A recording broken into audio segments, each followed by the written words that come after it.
Water is good. Water is good. Okay, now I think we're live. Once this little window pops up for me, we'll just let people just come on in and chill for a minute. It's like time for my money in. Okay. I'll do that. Now I can open the window.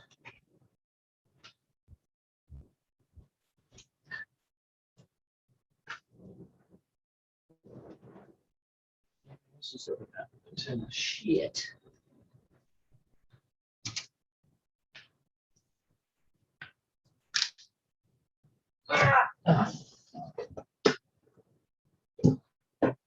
I'm like too weak to open my windows. There we go. Hello, all. Go Broncos. Oh, yeah, go Broncos.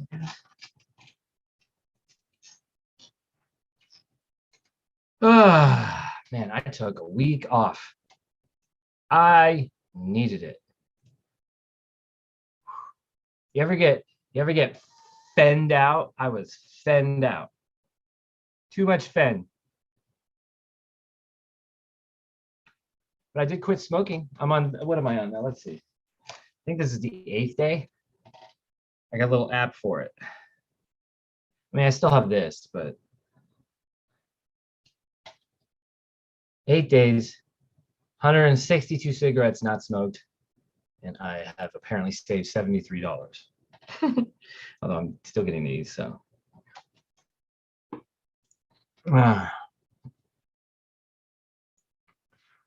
So I guess, is K-Pro going live today? I think. Fairly certain. Let me go to their channel. It's weird because it's a holiday, so I get everything's kind of a little out of whack. Well, they don't have one of those, like, you know, coming soon videos, but who knows? I figured we could all just chill. I saw Candy was on for a while last night. We were gonna go on late, but y'all had plenty of time to talk in Candy's room, so like honestly, no point. Thank you, Ghost Dancer. Appreciate it. I want to talk about everything I did there. I just I needed that time off. I needed to recoup. What up, redneck? So I have barely been smoking weed as well. But we are never going to quit. We're never going to quit the weed. The weed's good for us. Cigarettes, thank you. No more smoking on that. Davio would be proud.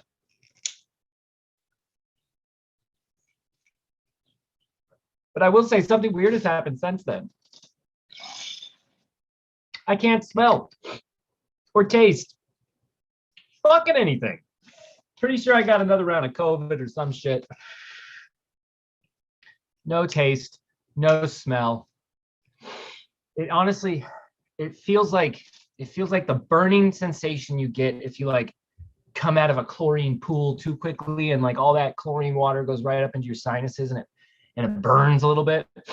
Like if I really try to smell something, it doesn't burn, but I get that almost that sensation smell a little bit. Oh man, can't smell a damn thing. Going on like 7 days of not being able to smell anything.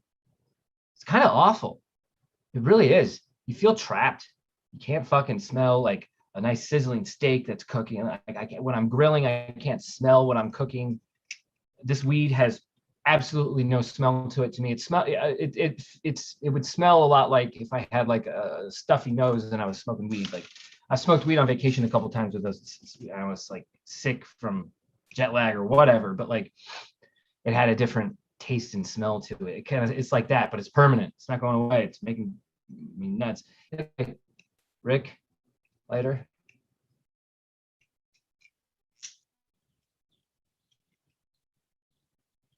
Anywho, we'll talk some Fenn today. I had like 6 dreams last night, and all of them involved Home of Brown, and it was killing me. So it told me I was ready to. I can come back strong now and talk some chase. Crambo. Hey, can you sell it? I think that's Crambo from My World. Crambo, what up, dude? Can I smell what the rock? No, I can't smell what the fucking rock is cooking. I can't smell any of that poontang pie that he likes to bake up and shove sideways straight up someone's candy ass. Can't smell any of it. But you can still get high. High as an eagle. All right, so let's see. Let me look through some photos here of like things I did while I was there. Y'all made it perfectly clear. Let me see if I can make sure I'm like. Y'all made it perfectly clear that my little fishing tools that I found here in the middle of nowhere were pointless. And well, you still all may think that I don't. It's just I'm talking like you had to walk through shit like this. You had to walk through shit like this to get to this spot. Like no fisherman is accidentally going there. And it didn't just happen to fall off of the spot that I went to because you got to walk through all this bullshit. So, no. I don't believe that any kind of fisherman just happened to stumble in there. That doesn't make it anything, by the way. It's just peculiar how it was left, right next to the tree, like right next to it. And it hadn't moved for a while. Rusted up. Very weird. Very weird. I don't know what the fuck it was though. 5-leaf. Congrats for what, my friend? I haven't done shit. Ghost answer. Can you join me? Yeah, man. At some point today, I'm gonna be on for a while. I think we're gonna go till K-Pro goes on. So yeah, I'm just trying to get a lay of the land with Ashley and see what she's doing. So probably maybe like half hour-ish.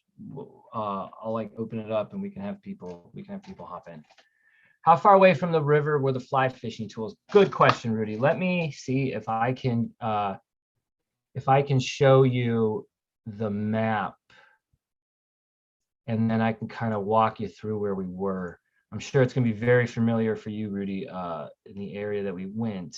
So give me a sec here. Share screen. All right, so then if we go to maps,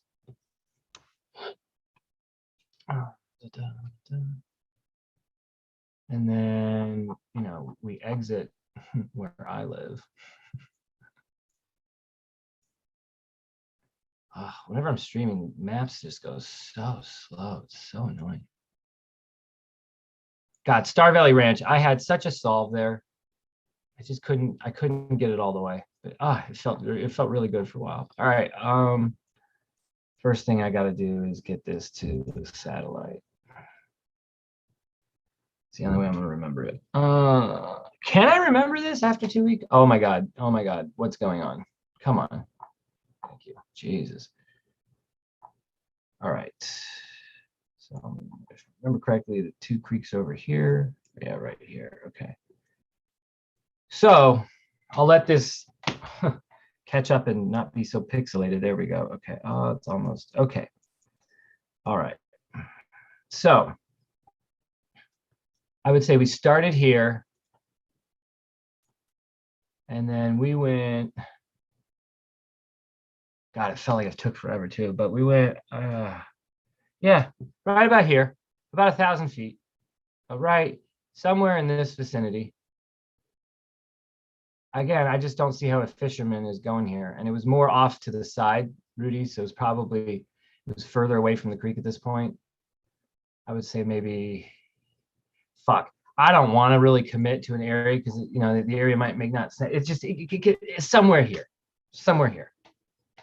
I have the exact area pinned. I don't have it handy. That's all my notes.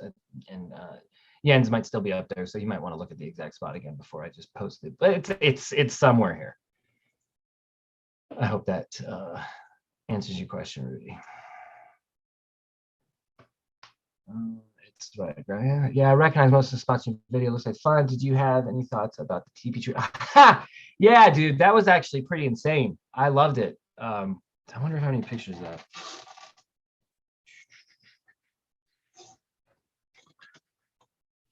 I tell you what, though, I had fun just sitting there, like just sitting there, like trying to dissect why a fisherman would leave these tools out in the middle of the forest here. Now, look, I can kind of sit down right here in this area, but it is snug. Let me tell you.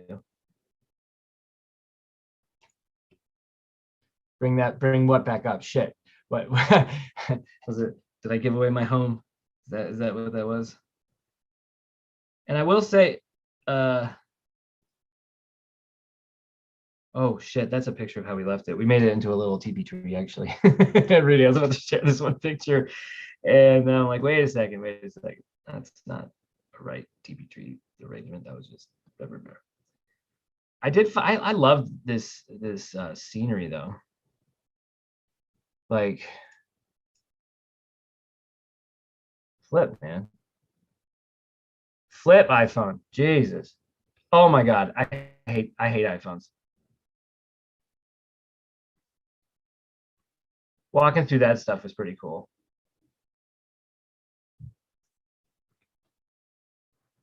It's an experience going through there.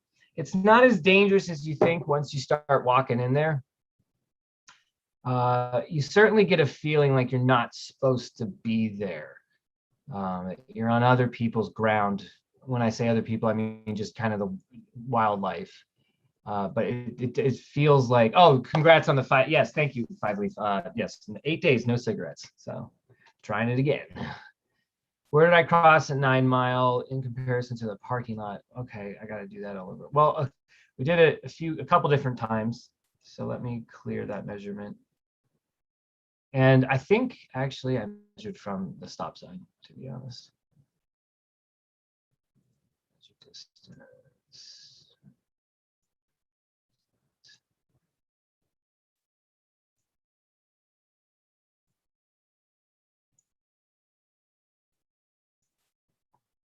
But essentially, K-Pro,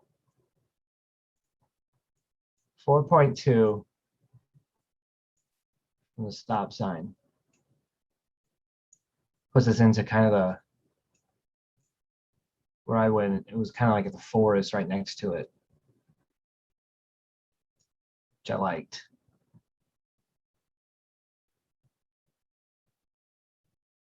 Sometimes you can walk on top of the water for quite some distance. Yes.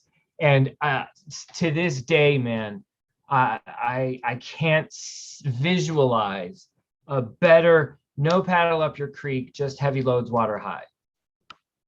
That's to me the best real world interpretation, simple interpretation of heavy loads, water high. He calls hauling logs, hauling heavy loads. So we have a direct association between heavy loads and logs. And water high, I mean, the logs are at the top of the fucking water level, you know, and you can use the logs to walk down the creek in some of these areas. Some of the areas you can't, but some of them you use the logs to walk across the creek to go to one side or the other. It's kind of like a jungle gym. It's kind of like a jungle gym. It's pretty cool. Where is the creek? All right, I'll bring the map back up. K-Pro. So go back to share screen. And what I'm going to do is I'm going to share it. It's going to be weird though, because I want to be able to still like answer questions. So I'm going to take the map here. Do this just so I can see what y'all are saying while I do this. So the two creeks that you face if you cross right here, you know, one's dry, one's wet kind of situation. And you go no paddle up your creek, you choose the creek on the left, and then you go down and it kind of just takes you in and you get into a series of areas where there's little islands that you can walk into and onto and from blah, blah, blah. And I mean, you can take this bad boy. It dries out in some areas, it's wet in other areas, and you can take it all the way to the rocks, which is exactly what we did. We went, so, you know, all the way to the end here just to do it. You know what I mean? At this point, you might as well just do it. Which is roughly 1,800 feet if you go from once you cross to the edge here. Now, I don't think Fenn would have gone 1,800 feet, but I certainly think, 1,000 is doable. I kind of thought it would be right here. Kind of thought it would be right here. Kind of where they come back and converge. But why would you have to take the left one in it? So, kind of makes more sense if it was kind of over here, right? About 700 feet from it. And where we think we found those Fisher tools were right on the outskirts of this, I think, if I'm correct. So, roughly about 900 feet or so from the river.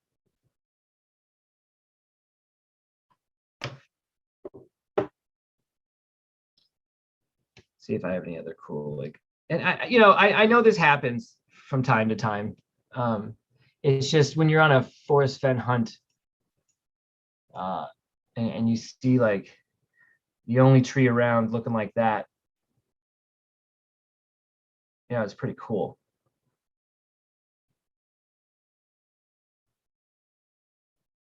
All around it in 360 degrees. Now again, flash fires happen and they go in the bottom, but again, look at the trees. There's nothing next to it that has any kind of damage. Like that's new growth and all that shit. So who knows? But like, here's just a still shot. Like, whoa, I can't. There we go. Like, it's just interesting to see. Look, Fenn said anything that stands out. When you're walking in the forest and that's the only time you ever see this will stand out to you. So it's worth taking a look at. If you weren't taking a look at shit like this, I think you were doing it wrong. And then when you looked up from that specific tree, like again, it's pretty dope because it kind of just like, it's hard to transfer over camera, but it kind of stands out. It's different than the other lodgepoles out there. This tree is roughly probably, I don't know, 65 years old. I saw the biggest gargantuan tree, unrelated to, and not in Yellowstone, but like, holy guacamole and cheese, I saw a huge tree.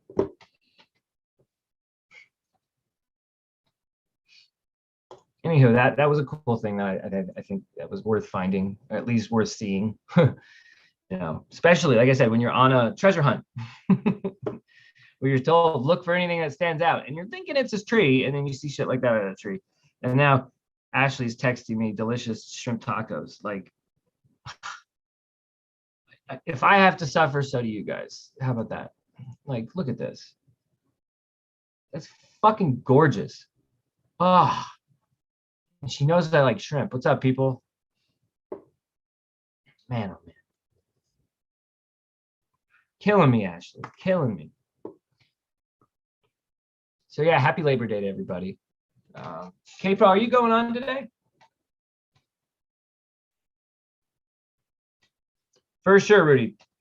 And that's what I mean. I was like, I think that tree was about 60-ish years old, and it does have burn markings on it. So like, maybe that's all it endured, but it almost felt purposeful. At least it had that connotation to it. It looked like it. I don't know quite how that would have gotten accomplished, but like walking through this shit. Oh my God. Oh, it's annoying. It's like, come on, iPhone. This is ridiculous, man.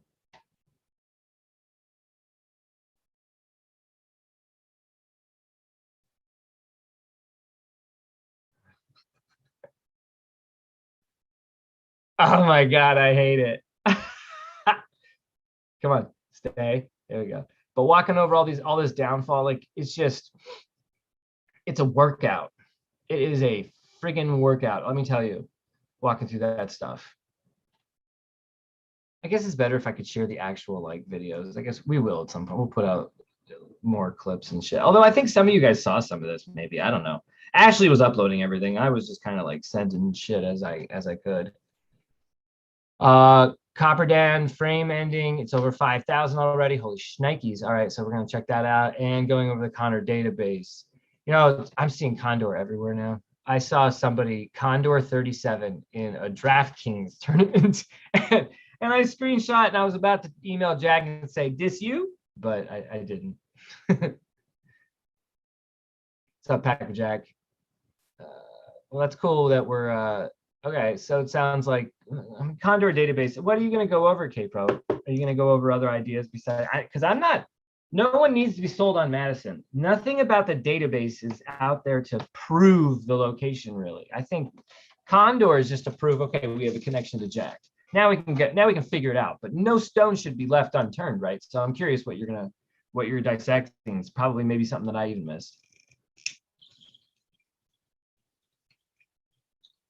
I gotta say, it's really sucky to smoke weed and not be able to smell it, though. The smell I do get is this strange burnt shit. It's not fun. I guess it's from this long haul COVID. Like, I got it back in March of 2020, and I lost my smell and taste for about a month, and got it back in about a month. And so now all of a sudden I'd lost my smell and taste like 10 days ago, but I guess I'm symptomless. I don't have any other symptoms. It's just fucking annoying. Did anyone notice that one of the bids for Copper Dan's frame is the longitude for 9 Mile Hole? Oh, I love it. Jack, I love it if that's you. But if that's just some clever little searcher giving us fake blazes on the internet, like long lats of 9 Mile Hole, can we find out who that bidder was? I say we have outed them, and it is now prudent for us to find out the information so as to rule out, possible guilty parties. So, how do we find out the email for that shit? Do I have to hack eBay? Because I will. I'll do it. No, I'm kidding. That's a joke. It's impossible. It's a joke.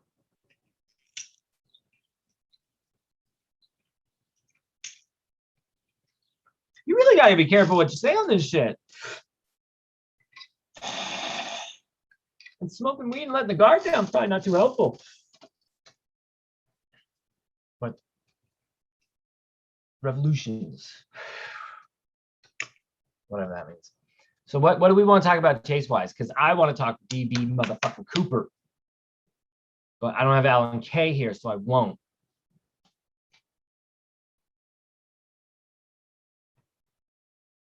Even though I want to. I really want to talk DB Cooper. I really strongly believe that, like, if there's a secret in this chase, that's got to be the one. That's got to be the thing.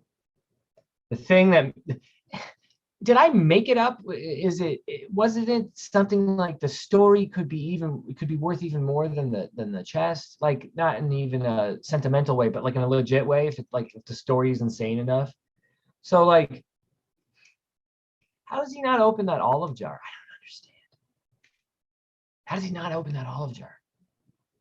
Now, you haven't had a buyer. You're not going to sell it for as much as you thought you would. So hear me out, Jack. Your inherent value in your head is $10 million for this bad boy with an unopened olive jar. I'm sure that's playing into your thought process. But now that you know maybe you're not going to get that number, and you're going to get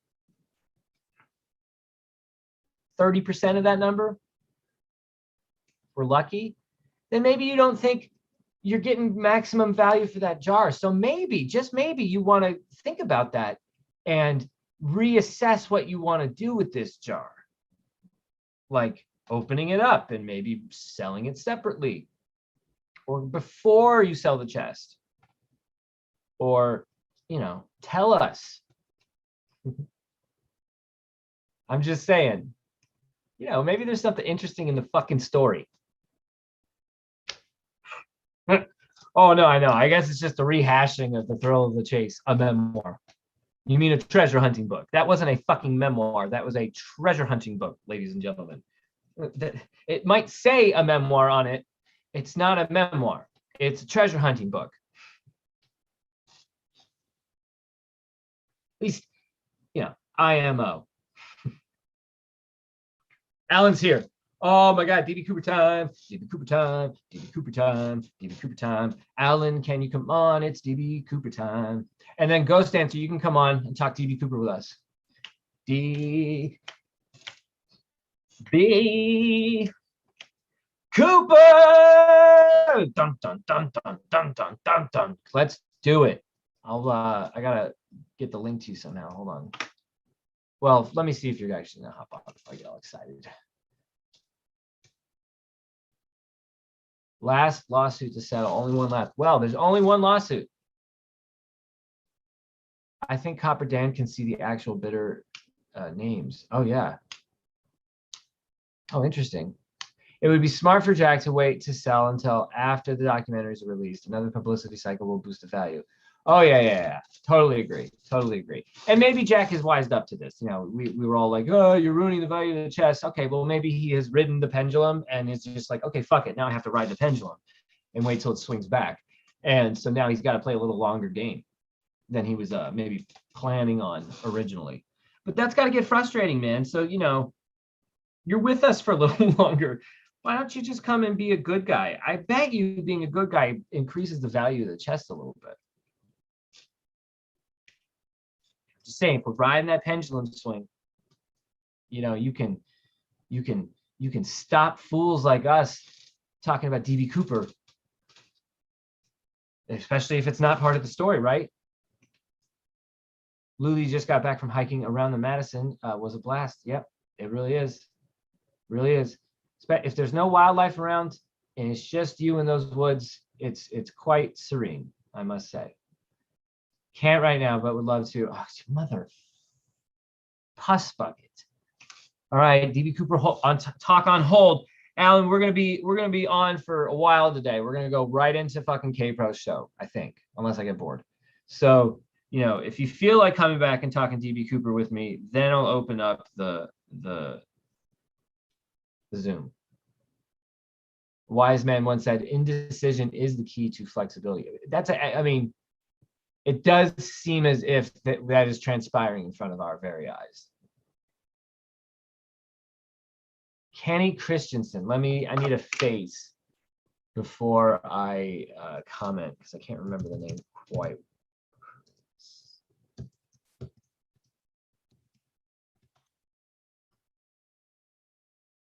Okay, yeah. No, I don't think so. I remember this dude. I think this dude wanted to be fucking DB Cooper and was trying to get that story out that he was, but he isn't. I don't see him as DB Cooper. Maybe I'm wrong. I don't. He just feels like a copycat. He just feels like he wants to be DB Cooper. I think it took Forrest, Skippy, and Donnie to pull off the Cooper heist, and my better judgment tells me they probably did it. Too many things. I agreed. Like, come on, they have a connection to Seattle. You either have Skippy is DB and Forrest and Dad are picking him up, but I mean not Dad, Donnie. But either way, you have lookouts, you have rescue operations ready to go. You are the expert in parachuting out of planes and surviving. I mean, you literally tell us that in your memoir. So, you know, we got the skills, we got the talent, we got the motive. This is a CIA agent who does not like his government, maybe? Or a CIA agent who is doing some kind of weird CIA mission and it's like, let's fuck with the country and give them like an outlaw to root for again, like the Old West for some psychological experiment. I don't know. All I know is that olive jar remains sealed, and that would drive me nuts. Couldn't do it. Couldn't fucking do it. Maybe that's the test. Maybe the test of getting that treasure chest is you have to leave it there for a night. Maybe that's like a ritual that you have to go through to get title to the gold. So the kind of person who can just leave it there is the same kind of person who can not open that olive jar. You gotta have no sense of adventure if you don't open that fucking thing. I'm sorry. Ben, Shiloh gave a review of the book way back when out of Santa Fe. That is when Alan got my attention. Gave her of not just not just a review of the book, right? Isn't the not it's there's no proof it's Shiloh, our Shiloh, Fenn, old Shiloh, whatever the fuck his name. None of this shit makes sense. Shiloh, old, what? Anyway, there's an Amazon account, I think, including the name Shiloh. That was the only one online selling the book.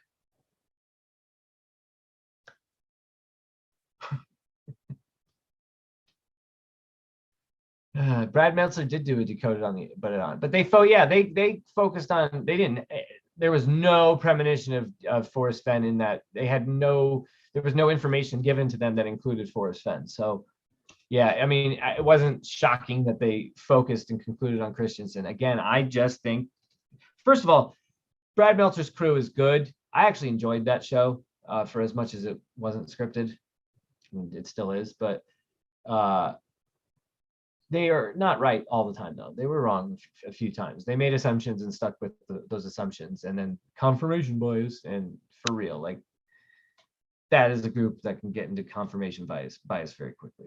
But I would still suggest watching the episode of that Decoded if you want to like a catch up on DB Cooper. Again, they're not even that convinced that it was. I mean, I can't remember actually their tone. Maybe they were that convinced. I just remember walking away going, I still think it's Forrest Fenn. I didn't see anything in this that proved it was this dude. Certainly didn't prove it couldn't be anybody else either. It was just, I think, a dude who gives a deathbed confession, who had a very boring life and wanted to leave a legacy for something they didn't do, because that's better than just being boring and no one remembering you. It's not like he's confessing to being like, an axe murderer here. He's confessing to being DB Cooper. Everybody kind of wanted to be a DB Cooper somehow in life. You know what I mean? Like, I don't buy a deathbed confession and treat it as gold for this kind of topic, at least. No. Not good enough. Close, but not close enough. Oh, God, I love me some DB Cooper, though. Cajones.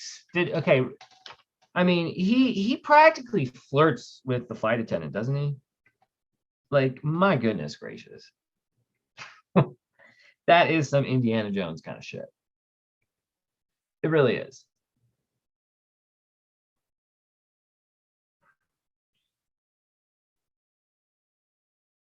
He was given 4 parachutes. Wasn't one of the parachutes that he was given like not the right parachute for the mission at hand, and he knew it instantly and almost took it offensively, like they were trying to like kill him because they were hoping he would take the wrong parachute. I know he asked for parachutes to cover, all the people that were in the plane, but I think in his mind he knew they were going to get some parachutes that worked and some parachutes that didn't, or something like that. Maybe Alan can help on that and type something in. What up, Carrie? I'm pretty sure, though, he had to have been an expert in parachutes to know which types of parachutes the government gave him and to know which one he needed to actually put on. And that's just not your average bear. So, I'm doing a treasure hunt of a mysterious dude who tells me stories about him jumping out of fucking airplanes with parachutes and landing and surviving twice in the jungle of Vietnam. I don't think it's outlandish to think that maybe this dude is the mysterious other guy who jumped out of a plane and might have survived a parachuting experience that he shouldn't have survived. So no one ever found DB Cooper. So you can't tell me he died. And okay, that's easy to say. Yeah, he died. Move on. Okay, that's easy. Where's the proof he died? All I know is there were some $20 bills found in a place where it shouldn't have been found compared to where the crash sites or his jumping supposedly was, blah, blah, blah, blah, blah. So I'm looking healthier than when I was in West. Yeah. Well, I've gotten some sleep. That helps. And, but I can't smell, man. I've lost my sense of smell and taste. I've also stopped smoking. I'm 8 days not smoking. So this is like 8 days, no cigarettes. Maybe I look better because of that. Ooh, I hear children. I'll put this down. Hold on. Yeah. I'm live. What's up? I'm not answering the phone. If you want to ask if our friend can just come over and she can take her with us. You have a time? I did. Call her. She's talking to her grandma.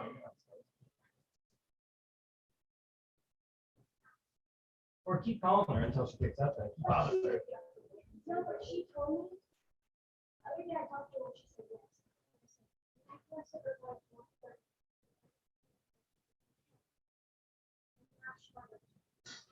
I guess I'll try to call. Hold on. It's always something, ladies and gentlemen. It is always something. Good grief. We're just gonna do this live. Who cares, right? Shiloh reviewed Ha Ha Ha. I think Shiloh sold it, didn't he?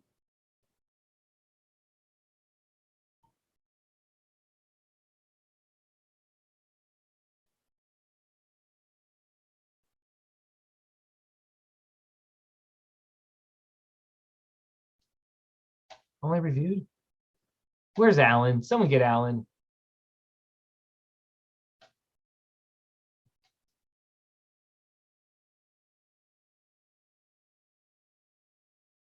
Yeah, story time by Shiloh. Come on. Oh yeah, she's really not picking up. I mean, she's eating with her grandma, guys. Jesus. I'll be right back. Story time by Shiloh, real quick.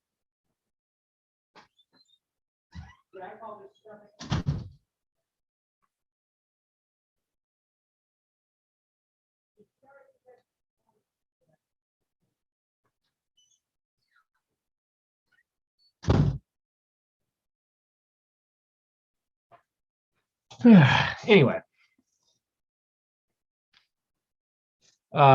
Forrest only bailed out once in them. That's right. Sorry. And then the other time you shot down, he crash landed the plane on a runway and stopped it with a tail hook. And like, yeah. That's right. I forgot about that. It's hard to not like mesh the stories a little bit, right? Like bells versus jars. He said he buried the bells 3 feet deep. He didn't say he buried the jars 3 feet deep. Now, people have, misconstrued and combined that, and we're at the state of confusion we're at today, but I'm just saying. So even we're all making that mistake from time to time. Either way, I know that he could survive a parachuting. He knows what he's doing.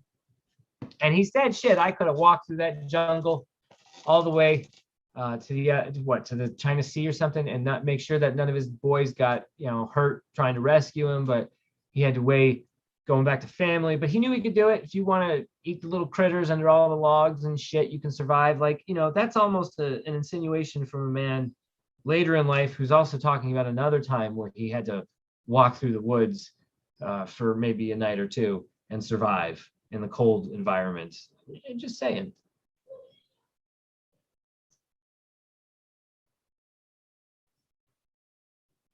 Horse Fenn said he couldn't even find the bells he buried, so I don't think there are clues to find them. I don't think there's clues to find anything except for one jar. I think he left clues for one jar to be found. I'm convinced of that. Maybe once you find that one jar, you can find the rest. Maybe all you really need to do is find the one jar, get the story, and all is well in the Fenn universe. I think the game right now, if I were still playing the game, which I am, I would be focused on the jar that remains to be found, and I would, whoever finds that needs to share what they find, because I think that's what Fenn said by maybe eventually the story will come out. I think he's maybe hoping that we find a jar. Or there's a second chest. I don't fucking know. Found a weird site connected to Fenn from December 22nd, 1996. It's an insurance company linked to a historical Brown family. I honestly don't know what to do with it. Actually, Indy, send that over, because I think I found something similar to that. I don't think it means much, but send it over anyway. Fenn say, Indy, I've been saying this as well. Like when you showed me what Tankersley said, I'm like, makes fucking sense to me. But I don't know if Tankersley was right about that. I just do believe that Fenn made sure one of those 8 jars were meant to be found. If that leads you to another jar and another jar and another jar and another jar, Fenn, fucking tastic. That'd be awesome. And if that's the case, and if Jack has the chest, right, then those jars should be gone, right? But what if they're not gone?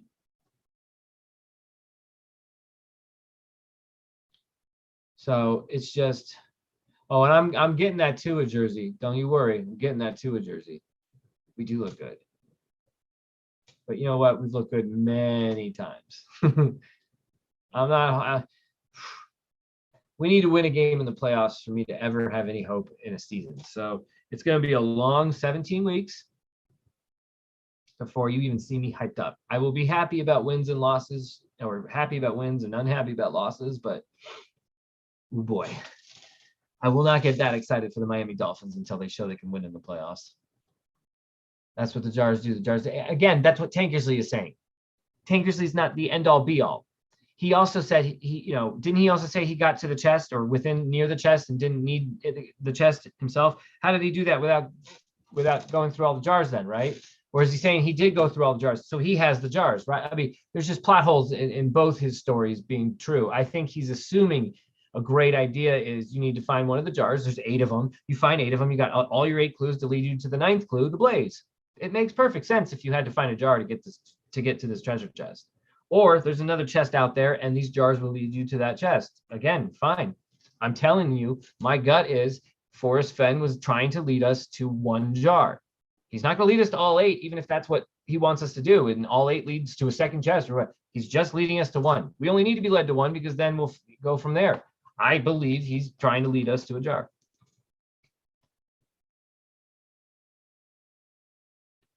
And yes, jars and bells are different. Exactly. Bells are buried 3 feet deep. Bells do not contain his story. Jars are buried and contain his story. But he doesn't say 3 feet deep, and he doesn't say out of distance of metal detectors. He just says he also hid jars containing his autobiography. Fenn told Tankersley his plan. That's an assumption. That's a good assumption to make, but that's an assumption. There is no proof that says Fenn told Tankersley his plan. Even if Tankersley said it, that's not proof. That's him just claiming it. It's a lot of good, hard evidence to go off of, but I would need proof where Forrest Fenn writes an email to, hey, Tankersley, this is a good plan, don't you think? 1 jar leads to the next, and that's how you find my chest. Like, if that's an email that predates the chest, or the predates the find, then or predates the bury or the hiding of it, then fuck yeah. But again, we're making assumptions. Yes, the book leads to 1 jar and then another clue and another jar and another clue and another jar. That's what Tankersley says. Tankersley is not God, right? It's just somebody who's claiming to know something. There's a lot of those people in the chase. It makes logical sense. It sounds like a movie ending. It's exactly what we want. So I'm with you on it. It sounds fun. But to say it's proof, again, I want this to be true. That's not proof, though. That's not proof. I have some emails from Fenn about Tankersley. They had not spoken in over a decade. And K-Pro, let's just pretend Tankersley is in on it. Of course, Fenn's going to say they haven't spoken. And, sometimes those numbers are iffy. Maybe that's the point you're making, is maybe Fenn is saying this in a way where maybe he did still talk to him. I don't know if that's what you're saying, but I think there's something there with Tankersley. I think Candy is right that there is something there with Tankersley. It needs to be investigated further. I want to talk to that dude. Professor Tankersley, if you're out there, my friend, come talk with me, please. As a former anthropology student myself, I could at least appreciate a anthropology professor, and you can tell me when to shut up, and I'll respect you for it. But Tankersley, I would like to hear you out on what the heck you actually do know and don't know, and would like the people to know. Because I think there's a there. So,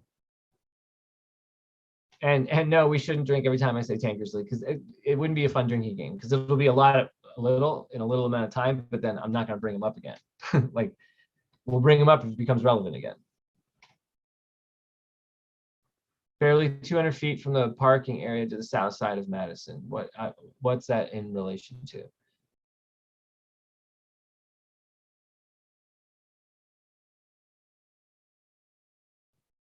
Oh, that's interesting, John. Yeah, that makes sense. Not one person with jars or bells after scouring the municipal miles. All that there is the cipher. I mean, well, that's Five Leaf's opinion, right? Then I had an interview lined up, traveling in to meet him, but the name got out in the community, and he was hounded and canceled the interview. And won't talk to anyone now. It's brutal. Yeah, this community can't keep its mouth shut. Really can't. If it turns out Jack found this because people just blabbed and he got information because of that, it would not fucking surprise me at all. Because the little creek that Ben explored, it's a little, I'm sure of it. I mean, maybe, Carrie, maybe. He's still very nice and communicates, but he's shocked how much people went after. Well, K-Pro, if you could just mention that, at least I'd be willing to help out and try to see if we could do an interview. Not that you need my help or anything, but I would just like to talk to him as one anthropologist to another. I mean, come on, I haven't done it since college, but it stays with you in your blood. So if you still talk with him and communicate with him, maybe you could float the idea and ask him to watch this segment of this video and see if his gut instinct would be a positive or a negative one, and then we can go from there. I don't know. Hooli must not be part of the community. Well, Hooli, you never know. But yeah, no, I don't mean everybody, obviously. Indy's saying he isn't nice. That's bullshit. Well, again, I think it depends on, like, just think of teachers. Some people think, one professor is the worst professor ever. What an asshole that fucking guy is or gal is. And then somebody else completely different goes to about the exact same professor and goes, that's my favorite fucking professor in the entire university. Like, that's how this works. That's the thing called life. And we all got different opinions of everything. And they're not all going to align all the time. So he might be a dick to somebody and super nice to another person. That might be what's going on. Or someone might, you know what I mean? Like, who knows? 9 clues in the poem, 8 jars. I mean, Mario, the idea would be is maybe all the clues in the poem lead you to the first jar, and then you go from jar to jar from there. Who knows? It would be fun either way because it's fun. The one thing we got is the cipher. Again, 5 Leaf.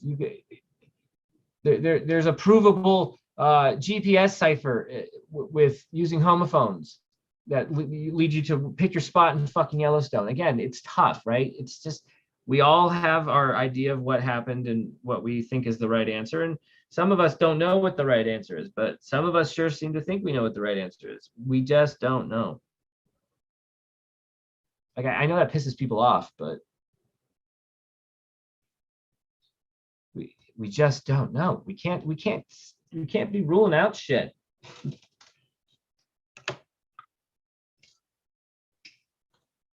Oh, I hear yelling now. There might be fighting over whatever food we got. I might have to order some quick food just to alleviate the possible.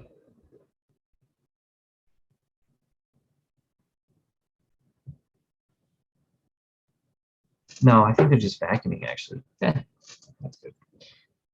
The problem with Fenn's original plan with jars, the first jar finder doesn't tell anyone and no one else could solve all those plans. I mean, let's think about that. Exactly, right? Like, someone finds jar number 1. Okay, and they take jar number 1. They don't tell anybody. Now, everybody else doesn't even realizing they're trying to find or solve for jar number 1, right? They're thinking they're still solving a poem to get to a treasure chest. Oh shit! Oh, I get it. You get a jar instead at first, and then you go. Oh, okay, that's how this works. Got it. And then they go get that jar, but the jar's gone, right?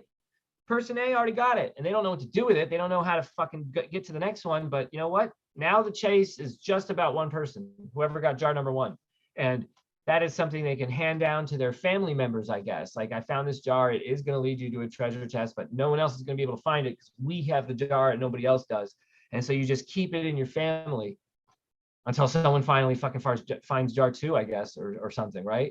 Like, there's a plot hole or there's a flaw in that thinking of oh, you got to get it. And maybe that's why it changed. But I like it as a contingency plan to get his story out if the finder of the chest weren't to release anything. This is almost like a fail-safe backup by Fenn for him to make sure his story gets found in a fun and interesting way. 5-leaf, again, it's a matter of opinion, man. You can't take this so to heart and get so angry over it.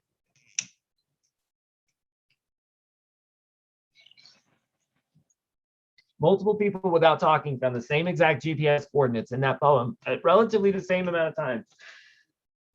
Did it lead to a treasure chest? Who knows?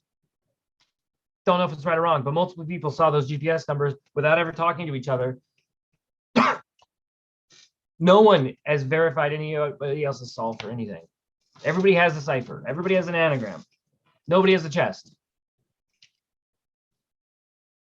And by the way, we've been told Wyoming, and yet no one can still find it as well. So maybe it's not even fucking Wyoming. Maybe we're being lied to about Wyoming. We don't know. We just don't. All we've been able to use is Wyoming. We have to assume something is true in the lies. It can't all be 100% lie. Those get found really easily. The best lies involve some truth. So is Wyoming truth? I tend to think so, but that doesn't make it so either. Jack had such a wow moment that he pieced all his evidence together and left it for his family in case something happened to him. Exactly. And I haven't had that wow moment with 9 Mile as well. Like, I would honestly, anything that's been out and public doesn't feel like anything that I would make sure to write down, lock up in a vault for my family. There's no aha moment like that. That's out and available to the public. There's nothing where I go, book the flight, write down the information, keep it secret for the family in case something goes wrong. Like, I don't see shit for that, including my own stuff. Get back to geography. I agree, Huli. I was talking out loud to Ashley this morning, and I was like, gosh, what would Fenn call a home of Brown? Like, is this something where the first time he walked up to it in his little brain at 13 or 20 or whatever the fuck it was when he found it, was he just saying, oh, this is a home of Brown? Like, what the fuck, right? Like, I don't know. Like, but is he basing it on shit he saw as a kid? He goes, yeah, that is a home of Brown. I'm going to call that home of Brown. Like, he's not thinking of a treasure. He's just thinking, what a home, like, what do I call that? That's a home of Brown, whatever he's looking at. I don't know. The map in Fenn's book led to a jar. Okay. Where's the jar? Let's find the fucking jar. Again, Indy, we can't go 100% on anything. Even the fucking idea I'm bringing up, I'm not 100% on. Take a breath. LOL says people who try to keep others trained on them. What? That's all this is anymore. It's called a cipher. It was good even before Susie backed the cipher with later found. Okay, where's your chest? Where's the spot? Where does it go to? Again, it might exactly be it. I don't see anything. You just sound like every other searcher who has a fucking solve. And that's not an insult, because we're all on the same level there. If there's more to this thing, great, go get it.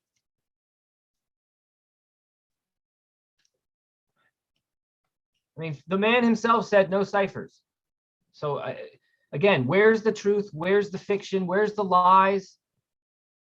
I don't know. I'm not salty, Indian. I'm not salty at all. I'm just saying we got to pump the brakes on every idea, even the ones like selfishly that I like, which are most of the ones you're bringing up, Indy. It's just like, oh, let's not go 100%. 100% hasn't worked. I'm just trying to keep everybody as open-minded as humanly possible, because nothing is working, right? Again, we've had the same state for a year now, and we haven't been able to agree on anything. That's crazy.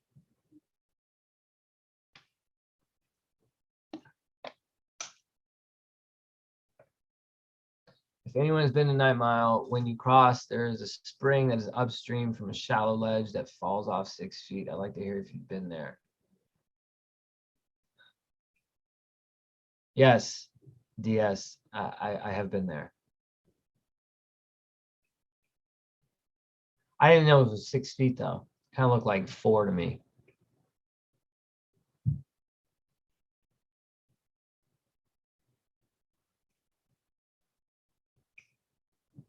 And I agree. Fuck the chest. Look for the jar. That's what I said towards the end when I was in Yellowstone, India. I was like, no more of the chest. I'm sick of the chest. Let's find this fucking jar. So, Indy, you want to team up and find this jar with me? We will talk offline because I am not done with this jar. So, anybody who wants to be team fucking jar, you can reach out. But Indy, I'll talk with you privately about that.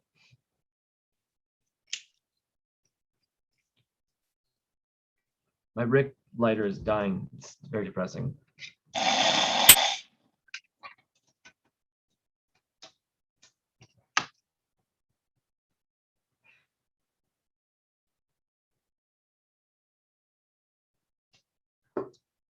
Did I step off the ledge? No. Why do I feel like you're talking in code right now?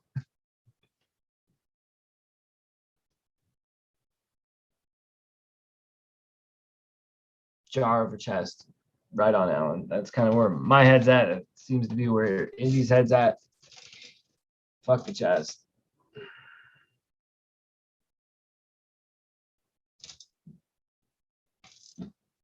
Hold on, more knocking. Hold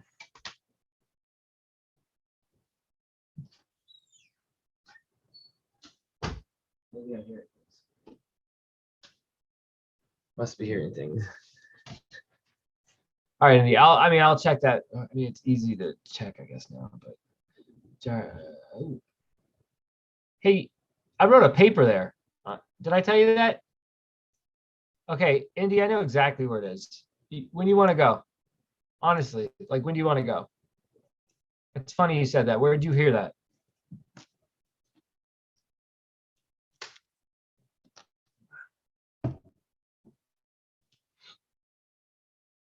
The jar would have the unchanged autobiography. I assume the jar would have the unchanged autobiography. I'll take the changed autobiography. I'll take whatever the fuck is in that thing, but I assume it has something juicy.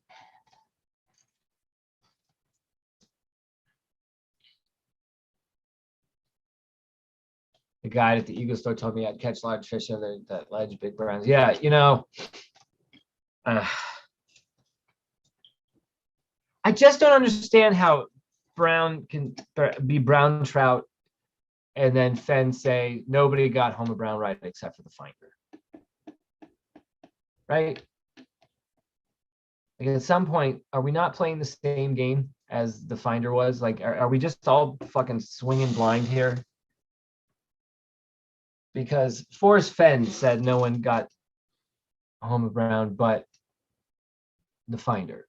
He didn't say cipher. He said no one got Homer Brown but the finder. So, you know, you can say what is or isn't science. I can tell you what it is right in front of my eyes here. What Forrest Fenn said in that instance. There's no need. He's not lying to somehow slander one of you people in the chat. Sorry. He's just saying that. Where did Fenn say what? Remember, we've had this debate. We've had this discussion. Get the email out there where he says it. Again, maybe I'm not wording it exactly right, but the paraphrase gets to the point here. Unless I'm way off, K-Pro, but I think you know what I'm talking about.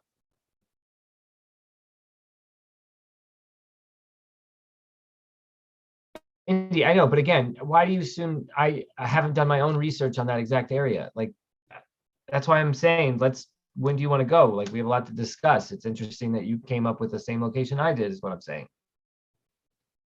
Why are you saying I'm salty? You're the one salty. Jeez. I'm the one saying, good job. Let's fucking team up and go get it.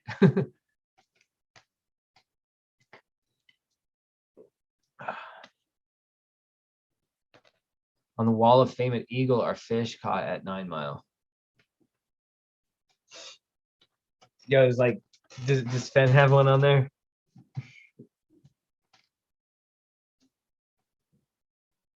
I have not seen the email where Fenn says Jack is the only one who gave him the correct home around, or I don't recall it. Okay, does anybody else have it? Like I could try to find it, but it usually takes like 10 minutes to find something like that.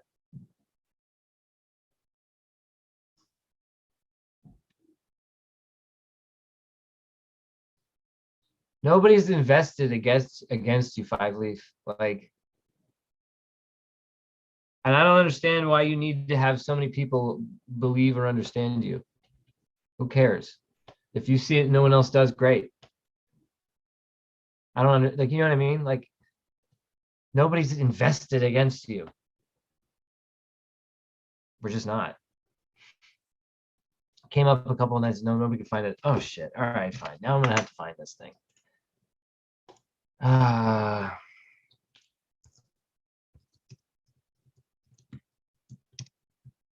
Or not find this thing. Maybe we're all making it up. Maybe it's like a Mandela effect, if you guys know what that is.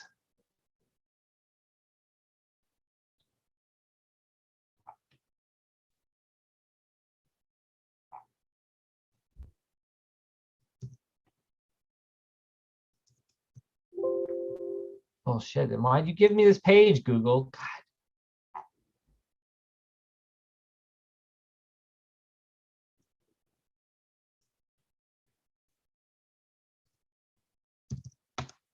This is gonna be harder than I thought.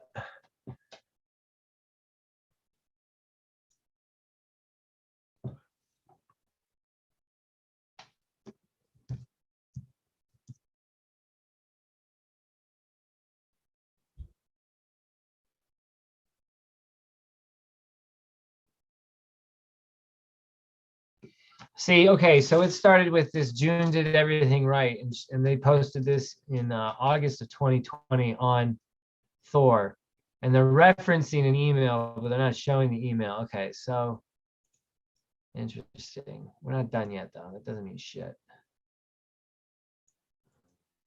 see here.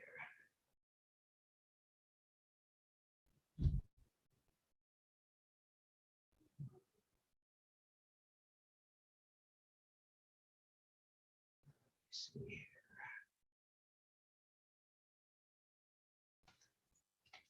There must be a link to it somewhere, though. I don't think this person would just make this up out of nowhere. The email goes as follows. I know you will not disclose the location, but was wondering if you would tell me whether anyone other than the retriever gave you the correct home of Brown. A simple yes or no would make my day. Forrest responded, no, they did not, sir, period, lowercase f. Now, that's just them writing the quote, but there's no like proof of the email actually existing.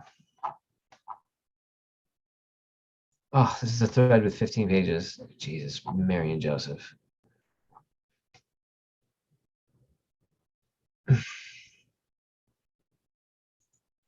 Oh, hold on. Here's a link.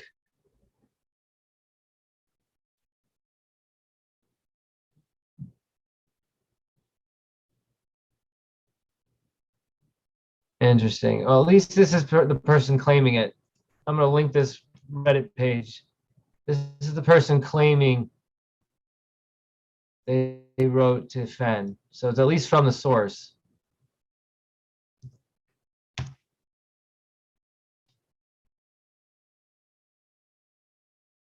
This is the person claiming it. So I don't know if there's proof of this email somewhere in this thread where the OP gives proof or whatnot, but at the very least, they sat around and they answered questions. They even posted that their solve was Biscuit Basin for Homer Brown. Like this person seems open, like, and not making shit up. They were here answering a lot of shit. I don't think this was fake. Again, I don't know if there's actual proof of said email, but this is what they claim. And I don't know, it looks legit.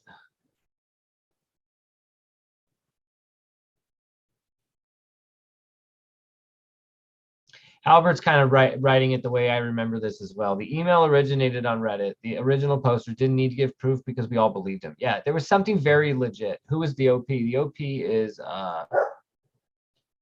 Ordovici, Ordovici. And the post was August 16th, 2020. I wonder if I even wrote in this one. I was like, I probably didn't. I was probably still lurking. But like, he was pretty detailed. I don't know. I mean, people can make anything up, right? Yeah, and it's interesting. I mean, the person wrote retriever. It's not up to Fenn to correct them and say, hey, finder numbnuts, not retriever. But it's interesting also that Fenn didn't correct that and just allowed it to sit there. But again, this email hasn't been shown yet. So still, we can't go be 100% on this email. And I understand why there's a hesitancy on this. Now, does this person come across as very legit to me? Yes. I'm inclined to believe the OP in this case. But I'm not 100%. I'm probably 75. I mean, there's a lot of. Ooh, hold up. He didn't post a screenshot, but he did post what he could show as a copy and paste from his email. Again, you can fake this, but it's pretty hard to. It's just annoying to do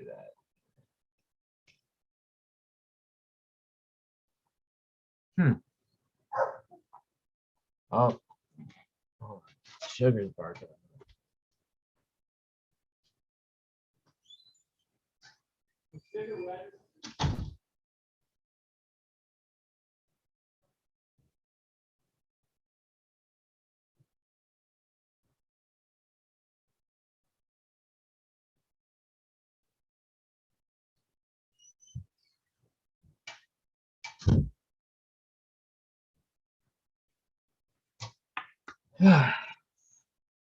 God, this is an interesting thing, though. I suggest you all go to this page and she goes, Candy goes, bullshit. Fenn always corrected wrong information. I mean, right? Yeah. I mean, this is after the chase ended. Did he want to allow it to be retriever? Does he think the retriever and the finder are the same thing?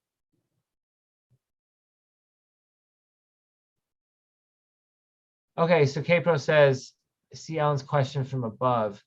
Can you disclose the route Jack took from Canyon Loop to Hell's Half Acre? Are you just assuming he went through Eastgate? I'm not assuming he went through Eastgate, Alan, and I cannot disclose anything beyond what I've already disclosed. Kpro says, I have an email in response to that Reddit post. I sent Forrest that Reddit post, LOL, literally that link from Fenn. Okay, yo, let's see that fucking response from Fenn. Now we can figure this out once and for all. And like, and if we've done this before and we're some crazy time loop, I'm sorry for forgetting.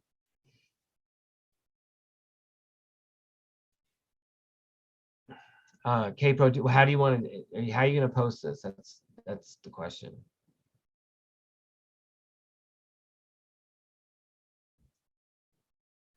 And let's see. And I agree, India, about the correcting. I mean, it's just interesting that he wouldn't correct that. That is that's messed with me too. I don't know what to make of it.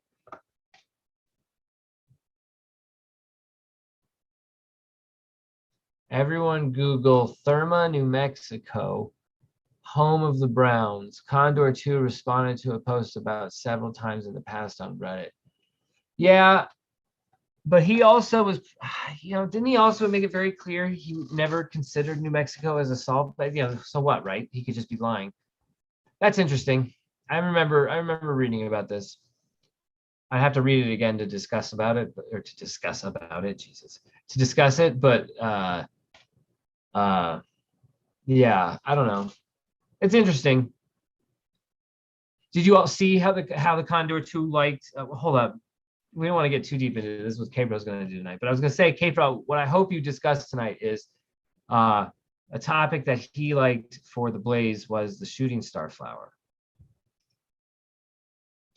And if you discuss it tonight, great. Otherwise, I'll bring up maybe, I'll go live again at some point again. Hold on.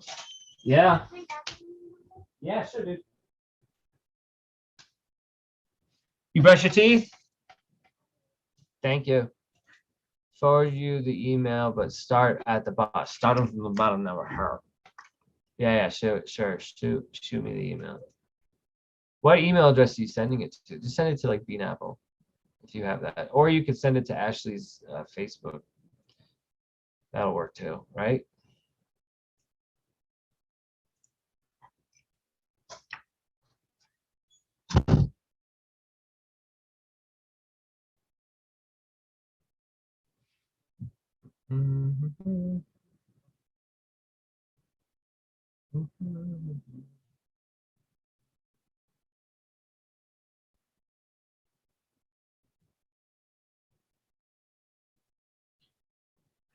Notifications happening. All right, there we go.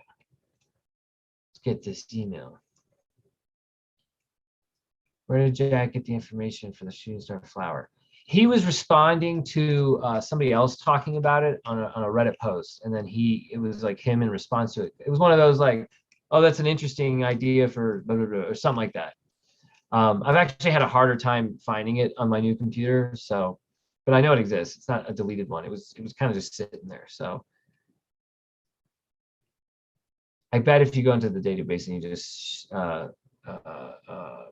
oh, maybe if you search shooting star, it won't show up because it's just, those are just search shooting star in the actual Finding Fenn's Gold Reddit subreddit itself. Just search shooting star. You'll see either maybe it'll be a deleted user or it'll be Condor himself. And then if it's deleted, just do the move in the URL of re and edit, and you'll be able to see that it was Jack. Oh shit, Capo, so you weren't going to dissect that. Shooting star flower, yeah. I know Jack was convinced it was a tree, but we can't be sure of anything because we're not Jack, we're not Condor. Sounds like it was convinced it was a tree, but he's also kind of convinced it was a rock or a tree, right? Like, okay, here we go. Now I have to start from the bottom.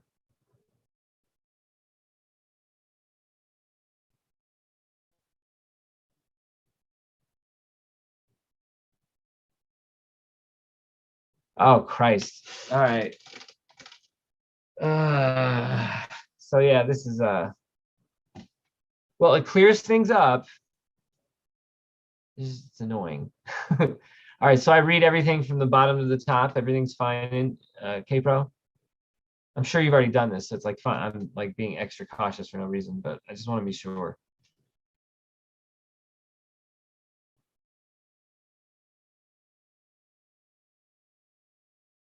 Oh, I can screen share. Okay. All right.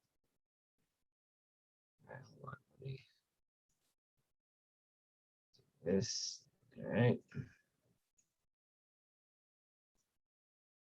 Share. All right. So, starting from the bottom, from K-Pro to Fenn, claiming the finder did not know the home of Brown? Question mark. Can I claim you say this was not an email from you? And then she gives the link that we all know exists. It's talking about what we've just been talking about. And so the next one comes, and I guess he responds and says the finder did know the home of Brown. Funny he doesn't capitalize it. Like, does he just not care? Like, come on, man, what the hell? Anyway, and then okay, so there's a guy on Reddit saying he has an email from you saying nobody ever told him the correct home of Brown except the finder. Is that true? Okay. And then Forrest writes back, the finder did not tell me the home of Brown, all caps. He just followed the clues and found the treasure. He contacted me later and sent pictures. F. I mean, he's not even answering it. He is skirting around the fucking topic. Like he is in the Olympics and he's just doing like that fucking ice skating shit. You know what I'm talking about? Where they wear the funny costumes and it's like, it's practically like a dance.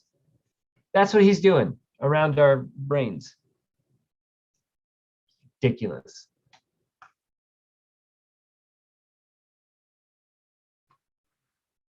Ridiculous.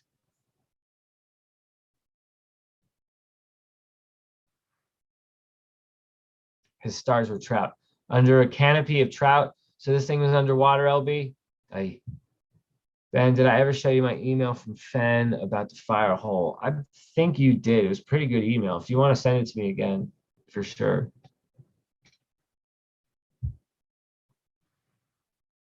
Man, oh man, the stars inside cottonwood tree twigs and branches. That's what I think, Packer Jack. Honestly, that's always been my guess. Just because that's what the stick is there to show us. It's not like, oh no, it flew in there. I don't know how it flew in there, and I didn't even notice it when I took my one picture. Okay. Like that's the part where it's just a little maddening, Jack. Come on.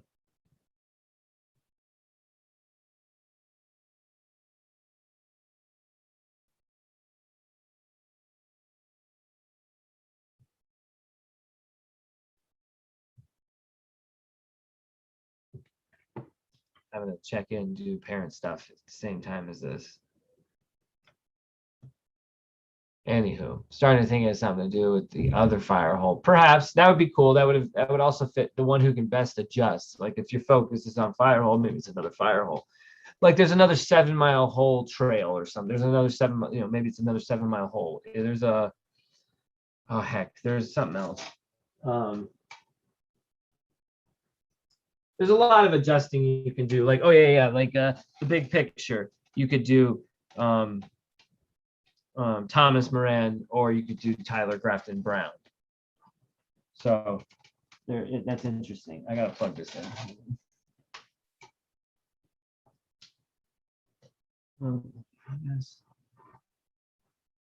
Yeah, I gotta plug this in over here. It's a little biscuit.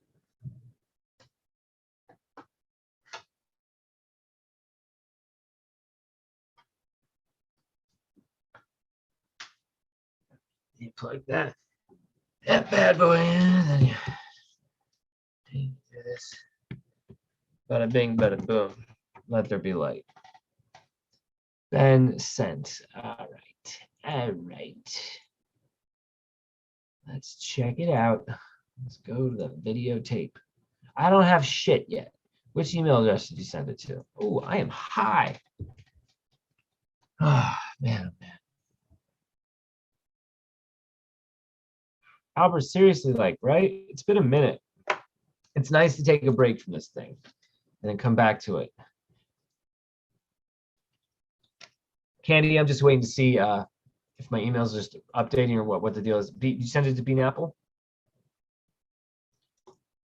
Oh, did you send it maybe to Facebook? Okay, you probably sent it to Facebook. Let's see.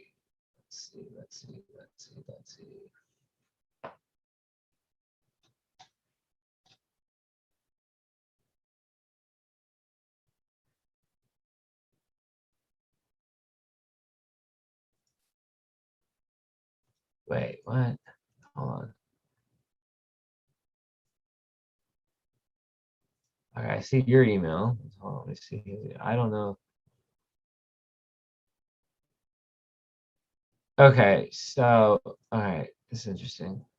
Yeah, I just don't know, again, if we're assuming something here, because you go, I want to know what made you type, I can't believe it. I wasn't crazy this entire time. I knew it was the fire hole. I knew it in my bones.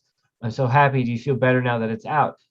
Like, I want to know what made you write that first. You know what I mean? Because like you say, he's not correcting you in this next email. But again, is he just choosing not to correct you and he's just letting you freak out over the fire hole? Or is that him agreeing that it's the fire hole? I think you could argue it's agreeing that it's the fire hole. So do you want me to show, you just want me to show the screen share, Indy?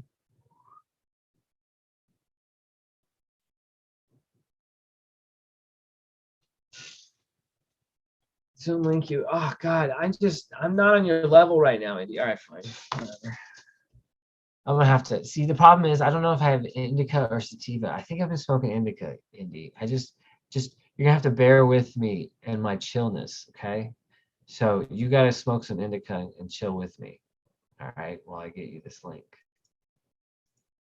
much better chilling like a villain. Okay.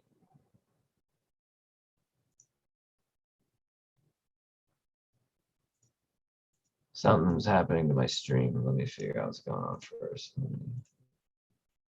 There we go.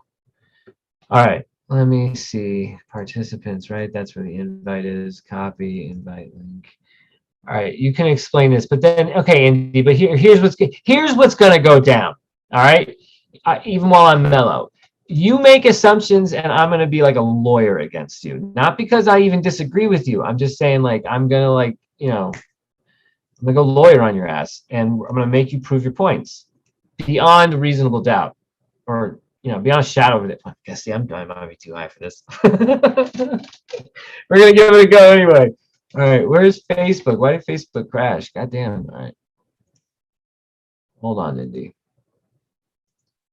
Hold your horses. There we go. There's that.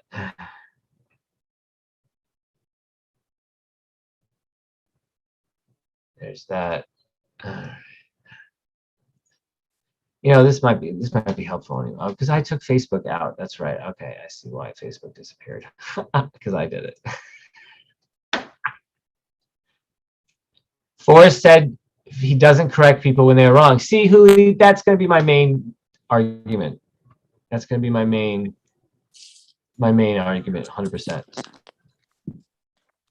But I'm still going to let Indy speak her piece.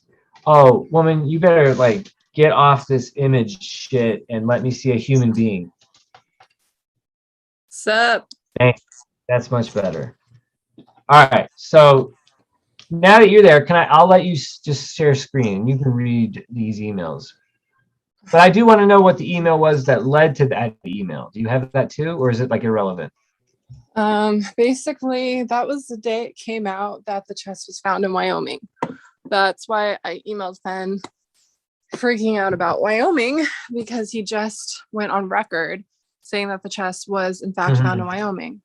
So the thing that I want everyone to know is that whenever I would email Fenn anything incorrect, anything where it was like incorrect or it was like circumstantial evidence, he always corrected me. I mean, I have PDFs of my emails where he sends them back in red correcting it. So why didn't he correct that one? That's what I'm curious about. And I'm not saying, oh, I think it's, the fire hole in Wyoming. That's a fair premise. So what I'm trying to say, screen. I think it had something to do with the fire hole, but it's not the fire hole from Wyoming. I think it's the other fire hole. I think it's a possibility. Okay, so the email you go, I can't believe it. I wasn't crazy. This entire time I knew it was the fire hole. I knew in my bones. I'm so happy. Do you feel better now that it's out? Okay, so that's picture one. And then his response is, I don't know that I feel better, but I feel different. That's an interesting response anyways. Now, now the crazies will come after me. That's a very...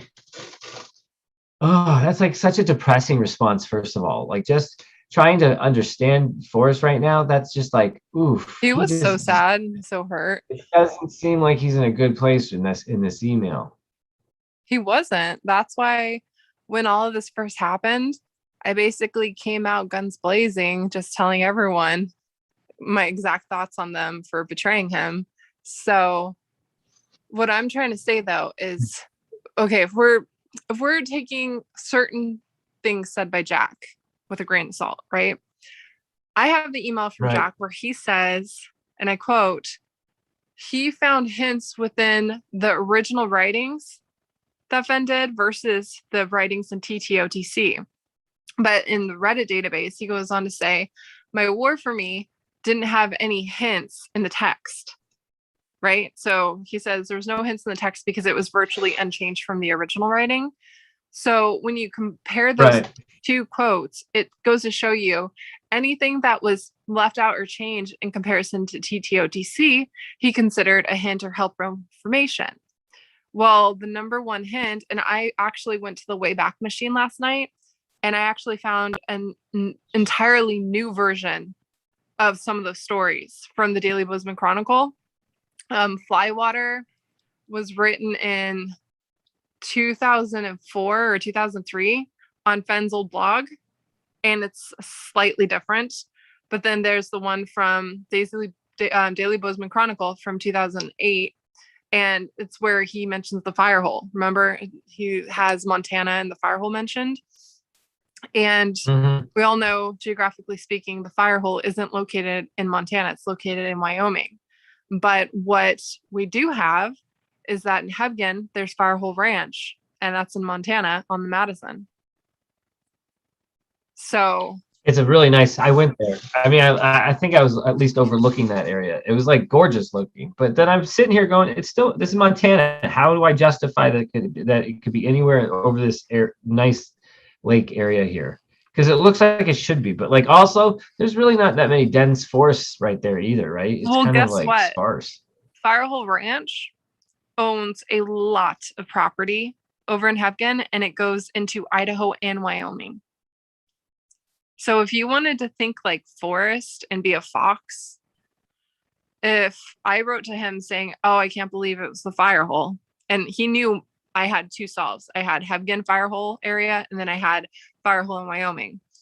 I said Firehole. I didn't say Firehole River. I said Firehole, and he responded to that and didn't correct it.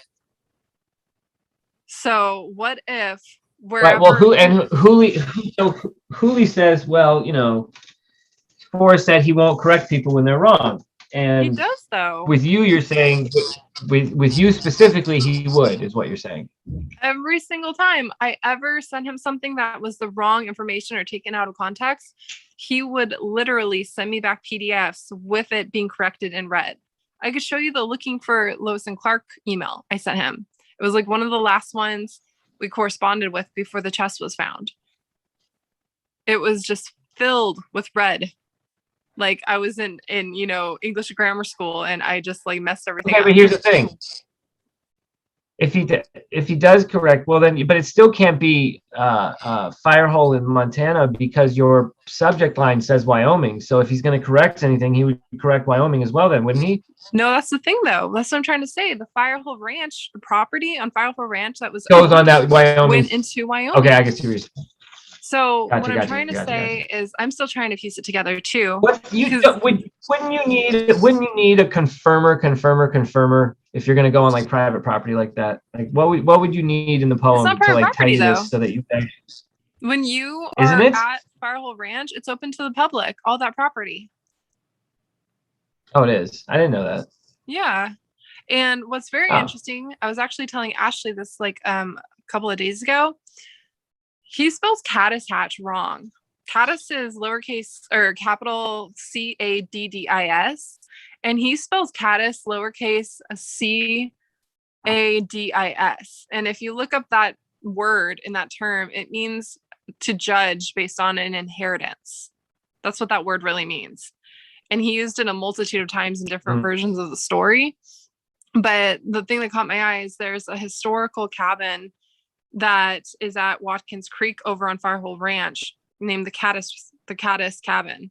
And it's spelled Caddis, right? And then there's another one called Watkins. And the first story Fenn ever wrote that no one really knows about was in 2001 called The Mother of Indiana Jones. And he had this big old war between this archaeologist, Dr. Watkins, about how you could leave anything anywhere and it could still be discovered and stuff. And I was just thinking, if Fenn was trying to be a fox like that, wouldn't it be funny if he did all of this basically to just get a metaphorical FU to that archaeologist with the last name Watkins that was basically trying to say he was a sham? So I don't know if anyone has tried. I wouldn't be surprised. Well, I just think it's funny because there's Watkins Creek. A lot of us know about Watkins Creek. He even directed us to Watkins Creek. It's property on Firehole Ranch. But my biggest thing that I'm looking at is the story Looking for Lois and Clark, right? We got the two stamps. One's somewhere in Montana. The other one's somewhere in Wyoming. So the long ride home and Looking for Lois and Clark, I feel like have something to do with whatever Jack figured out, because he used the original stories of those to help figure out hints. He even said it in the Reddit database. So if you look into it, did Christy ever tell you she found proof that Fenn and Peggy went to Parade Rest Ranch in the summer of 2010? Well, anything 2010, I don't know what to think when I heard from him in 2009. You know what I mean? Like wherever he's at in 2010 doesn't really affect, like, matter to me. Does that make sense? Well, yeah, it does. But I mean, the original story for Looking for Lois and Clark, Donnie, Joe, and Fenn rented the horses from Parade Rest Ranch. The people who built and owned Parade Rest Ranch are the ones that got the Fenns to start going to Yellowstone. So my guess is if you took Peggy there in 2010, there's no way the chest was hidden there. That would be my response. I think that would be, nope, way too obvious. You're just living on that damn tree. Did you like? It could be anywhere else, literally in the world. I don't care. It's just not 2000. It's not going to be someplace he brought Peggy in 2010. No. I mean, you could ask Christy. I'm pretty sure she said 2010. It could have been 2009. I don't know, but she has the book. She saw the And by the way, it could have been hidden a mile away. It doesn't matter. He hid the thing before that. And first of all, and second of all, as he went alone in there, Peggy's not going to know where it was. She might go, oh, it was at that spot. That was amazing. Like she might go, well, crazy, but like there's no way he's hiding it right there when Peggy's there. No way. Have you gone on the Wayback He had a Machine? rental car for a reason. Have you gone on the Wayback Machine and looked at the original first blog post he did back in 2001? Yes. If you think he also didn't understand or know that all those other archaeologists that I walked in that bar with me weren't also talking shit about him, he knew. Like he had that like standoffish attitude to him. Like it wasn't a secret that people touched. So I agree with you in terms of having like a vendetta against an archaeologist and a big fuck you to the rules of it all. Like it makes perfect sense to me, to be quite honest. Well, I'm just like trying the to man was figure aware out that if we're gonna listen to Fenn and Dale and stuff. Dale said and Fenn said, right. And even Gotti said that Gotti Schwartz came within 1,000 feet of the treasure chest, right? And then allegedly through Dale again. I mean, is that 100%? I'm gonna well, no, what I'm trying to say though, yeah, is that what Dale said? But what I'm trying to say is that then Dale has these emails from Fenn that tells him that he was at 1,300 yards away from the chest. So where do you know Gotti and Dale were at the same time? The story Looking for Lois and Clark, when they found the 3 candy bars wrappers, that's where you have them both in the same spot. Yeah, but did they also well, hold on though. That's one good overlap, so that's a suspect. But are there other overlaps in their search areas as well? Aside from just the fire hole and I think Hebgen area. That's it. So they never overlapped. They never each drove along the Madison. Drove along the Madison. I mean, I'm just saying. Remember, let's compare numbers. You said 1,000 feet for Gotti, and then you said 300 yards for Dale. So that's 900 feet versus 1,000 feet. That's all along. You know what I mean? That's basically 800 feet from the river. That's the search area that everybody's been hitting right now, right? So like you can easily be within that area driving by. I'm just finding it like, did they only overlap in this area or did they overlap in other areas too? We need to make sure of that before we just talk about one of the overlaps. That's all. I'm not just talking one of the overlaps. One of my biggest contenders was Barnes Hole because they were talking about Dale not searching for it. He was just sent there. And we all know Dale was sent there to take the photo of Too Far to Walk cover. There's another great contender, which is On the Border, which lines up with Teachers with Ropes illustration. But what I'm trying to say is that there are 2 stories in the book with that stamp that says somewhere. Fenn said the chest is somewhere north of Santa Fe. Somewhere. You got 2 stamps that say somewhere. So you only have 2 contenders for a story. It's Looking for Lois and Clark and The Long Ride Home. And he said the chest was found in Wyoming, right? But we don't know if it was the park because allegedly whatever Jack said in the fucking database isn't 100% what he was searching, I guess. According to Christy, he said he never mentioned where he searched or what he did. But then there's like so many loopholes with that because he could be a wordsmith like Fenn. But what I'm saying is not enough people are paying attention to that chapter looking for Lois and Clark because it could be on Wyoming property. And I think Jack's full of shit when he said all the clues are in Wyoming. I think he's totally full of shit. The only thing I trust is when Fenn said it, the chest was found in Wyoming.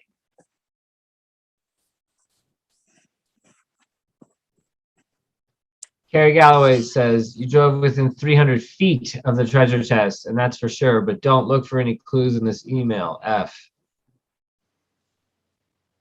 I remember that one, Carrie. So that's 300 feet. That's different than 300 yards. But that's how far you're driving within, you know, anything on the bank of the Madison. So then you're talking a river solve, like right next to it, like maybe like a fallen tree right on the river. But see, we can make this game about anything we want to, right? Like, well, the thing that I find interesting is that before all this stupid shit went down, I used to email Smell It Sunshine all the time. Before the Fenn finale, I would talk to him all the time. And I know he was one of the people that was super interested in looking for Lois and Clark. That was his solution, was the story about looking for Lois and Clark. And I find it interesting. It's viable too. Was at Fenn's house when all this went down. Okay. It's very suspicious. And Matt was the one that basically headlined the Fenn finale. Why would Fenn be so interested in Matt? It's very suspicious. Well, I'm just saying, it could be the Fenn craziest. Matt It could be the craziest coincidence ever, or it's suspicious. Dark, if you texted me, dude, I might not have just seen it or something. I'm not good at this responding shit. So I'll look. I'm sorry. I'll respond to you. Sorry, Andy. What could go on? Freaking Alan. Lion. Osborne Russell. I mean, that's why it's a good solve, right? I mean, it has at least that motive and something that Fenn would always force us to want to read or at least look into when he tells us how many times he reads Journal of the Trapper or whatever. But is he just trying to give us the idea of, hey guys, now you need to think of where I want to die? Like, you know what I mean? Mm-hmm. Fallen Tree would fit and 9 Mile Creek would fit. I agree, Carrie, but how deep down the creek are you really going to go? That's kind of what, that was my next question. Just heavy loads, water high. Fucking great. Now what? And I'm losing something from the, I'm not getting something precise from the poem of now what? And that's not me talking shit about it. That's just me talking shit about like my brain in that moment of like, okay, now what? There's no solve for what to do next. I just keep walking, look for a fucking blaze. Ben, did you ever see the story when Fenn first launched his old Santa Fe Trading Company blog? Be more specific right now because I'm getting more high by the minute, even though I stopped smoking. So basically, this is like the first time when it was ever put out, right? So it says, "Welcome to the old Santa Fe Trading Co. 60 years ago, a young boy walked along a mesa ancient in history. A passing summer thunderstorm had drenched him and painted a rainbow in the west. The pounding of the raindrops had uncovered the shaft of a projectile. The boy reached down to pick it up, and as he brushed off the mud, he saw a beautiful and perfect arrowhead. On that day long ago, a dream was born that led to a remarkable life of discovering and collecting. The old Santa Fe Trading Company grew as the result of these fantastic years. Nestled in the high desert of northern New Mexico, the old Santa Fe Trading Company offers a unique collection of items, photographs, books, as well as furniture. We know you'll enjoy this remarkable collection." This is, I think, this was like in 2000, I believe. This is when he was like slowly putting the pieces together. But notice how it talked about rainbow and the first discovery of his arrowhead. Listen, you know my whole thoughts on rainbow. I think the answer's sitting there right in Flywater. Well, yeah, it's possible, but then there's other things because he talks about raining a lot, and here this one mentioned raining as well. And I get it, but when he says "find the end of my rainbow," and then in Flywater talking about the Madison, how fishermen create a rainbow, and the end of that rainbow would hit basically 300 feet from the road, you have my attention. That's all. Well, did you know that the first time he ever used the term for life is a game of poker and happiness is the pot, fate deals you 4 cards and a joker and you play whether you like it or not, was during his friend Mike Kammerer's eulogy. And this was way before the chase ever happened. So why did he do that? I have no idea. I'm telling you, go back to the Wayback Machine and go to the old Santa Fe Trading Company before the chase ever happened, and you got little pieces that explain his reasonings why he chose to use certain quotes and information in TTOTC. Talks about Fair. Sitting Bull, Rasputin, Shakespeare. Rasputin, Jesus. Yeah, this is all Fenn's words. It's interesting, and it's funny that after the Too much, chase Jerry. happened, the memoir was released, this all disappeared. So it's like actually some really cool stuff to read about. And then the one I was talking about to Huli yesterday in regards to how I said I saw an article way back in the day where Fenn talks about one of his most favorite stories ever written was by Douglas Preston. And it was talking about looking for the City of Gold. And I found it. It says, Doug has written 17 Tecton thrillers, sometimes with his writing partner, Lincoln Child. But his book that first struck my eye was Who's Cities of this Gold. Lincoln Child? I've never seen this Lincoln Child before. Have you never heard of Have Lincoln you? Child? Him and Douglas Preston. Does he really exist? I don't know. I was just asking a question. I'm just asking questions. That's all I'm doing. I'm just asking questions. Anyways, Who's Lincoln this is Child? how I linked That's the all. romanticism for the historian that I told you about. It's his fascination and his favorite book he ever read. It's his, like, he literally says it's at the top of his favorite book list. It was written by Doug Preston about the cities of gold, and it was Coronado's journey from southern Arizona to the Pecos Pueblos in New Mexico. And when Fenn says that some romantic historian is going to find one of his jars, Stop.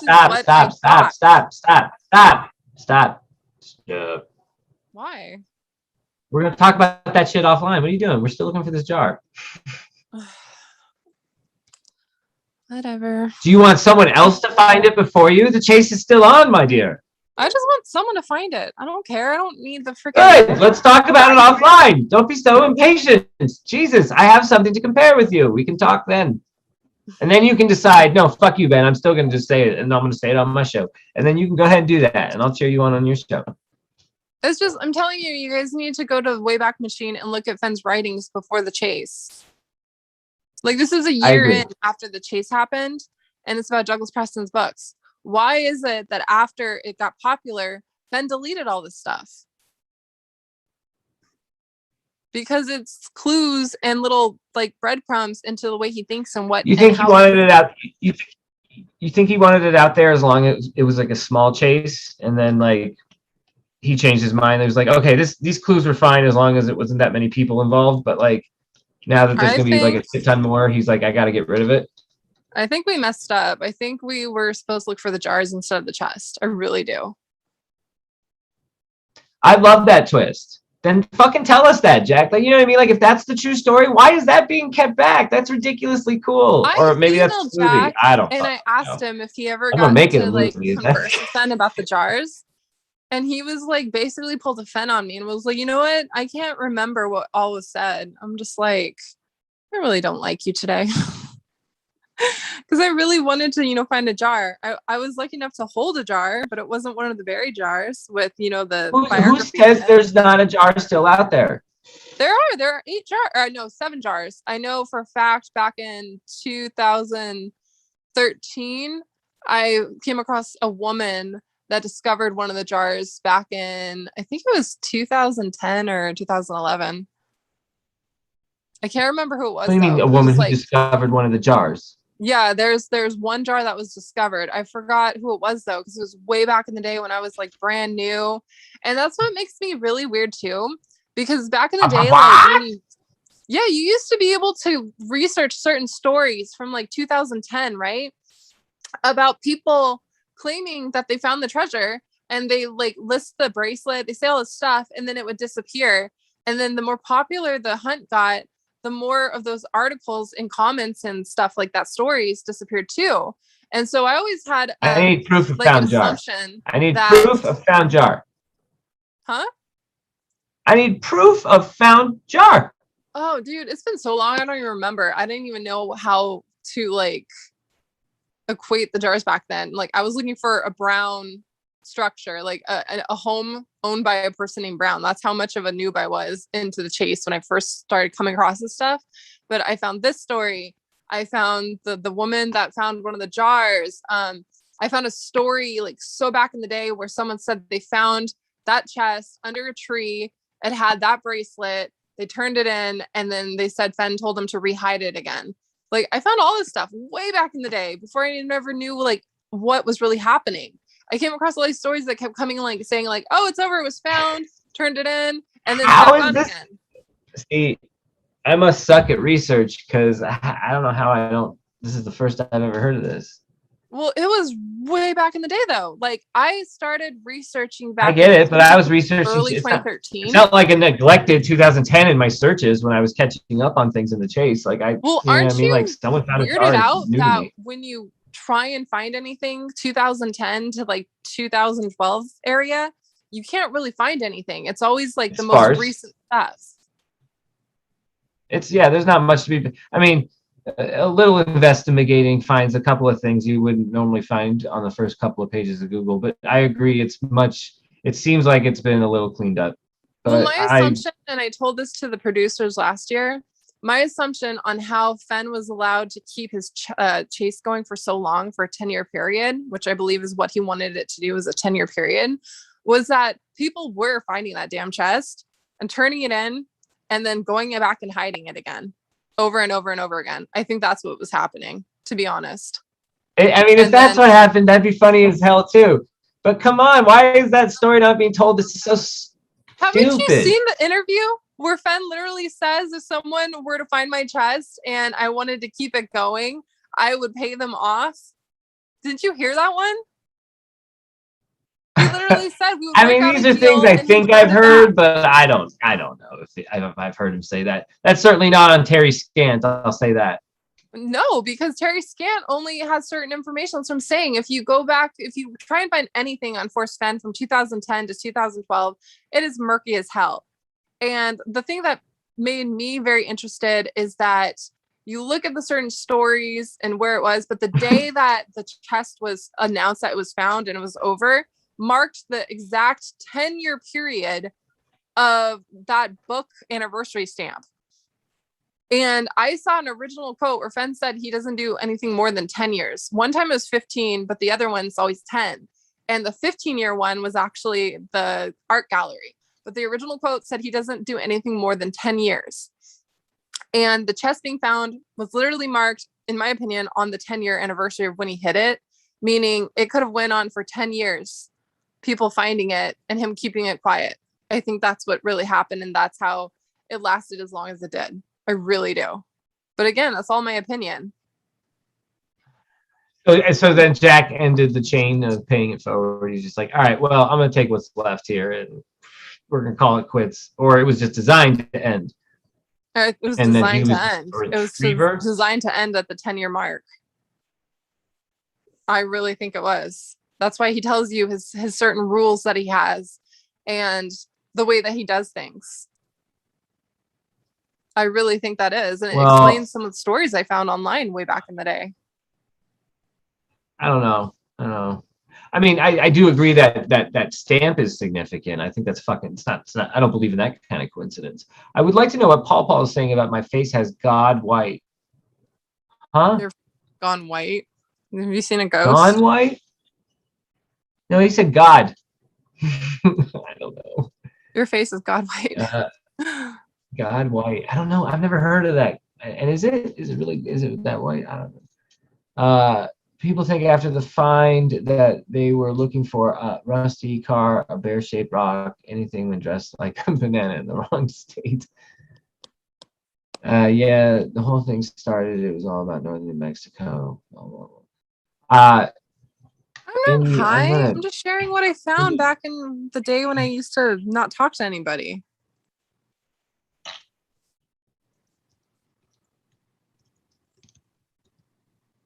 I'm gonna type to you why our stuff is overlapping.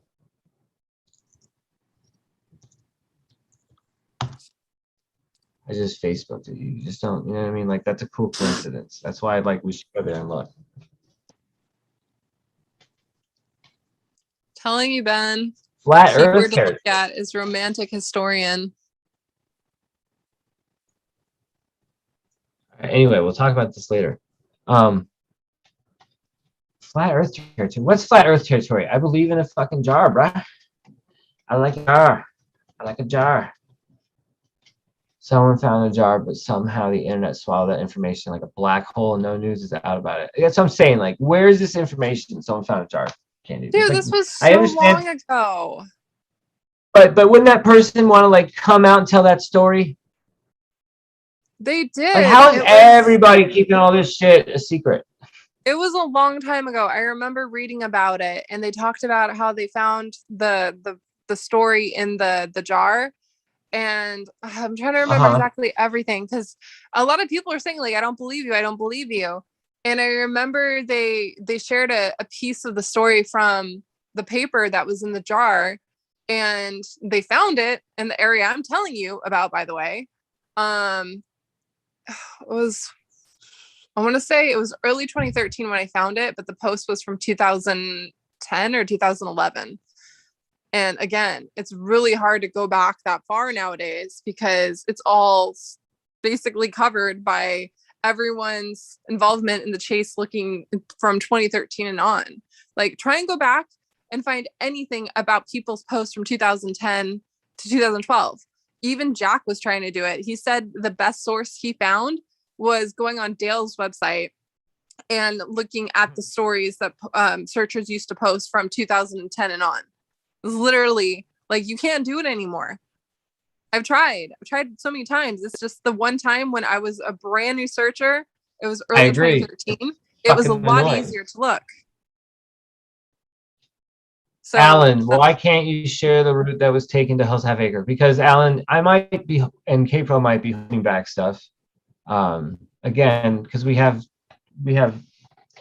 to further prove other things. You sure, but like, again, it's also, there hasn't been updates on, if the searcher's gonna talk, all that kind of stuff. There's lots of, there's stuff. I don't want to ruin it, and so. I remember it was a woman. And that doesn't necessarily mean I even have more information on some topics. Maybe I just don't even have more information, but I'm not even going to say that right there. Just based on what I don't want. I want Jack on his toes.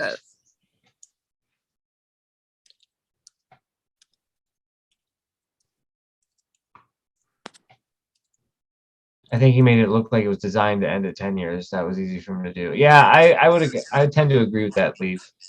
This is so hard though. You type in Force Fenn jar, and you can't go anywhere without looking at the poem or Jack finding it or posts from 2021. Like, you cannot find anything from 2010. It's so frustrating. Yeah, it's been exposed to a good SEOing. So I'm saying it's filtered out, but I remember what I read and I remember what I saw. And it just so happens to be the same place I told you to look for it. So there you go, buddy.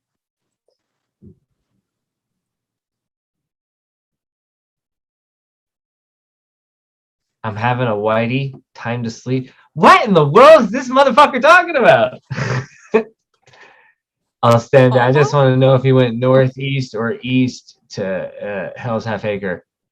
Actually,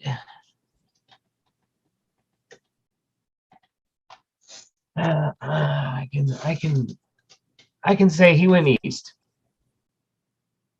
I can tell you that. That's fine. I think I've already said that once. And if I haven't, then it's not that big a deal.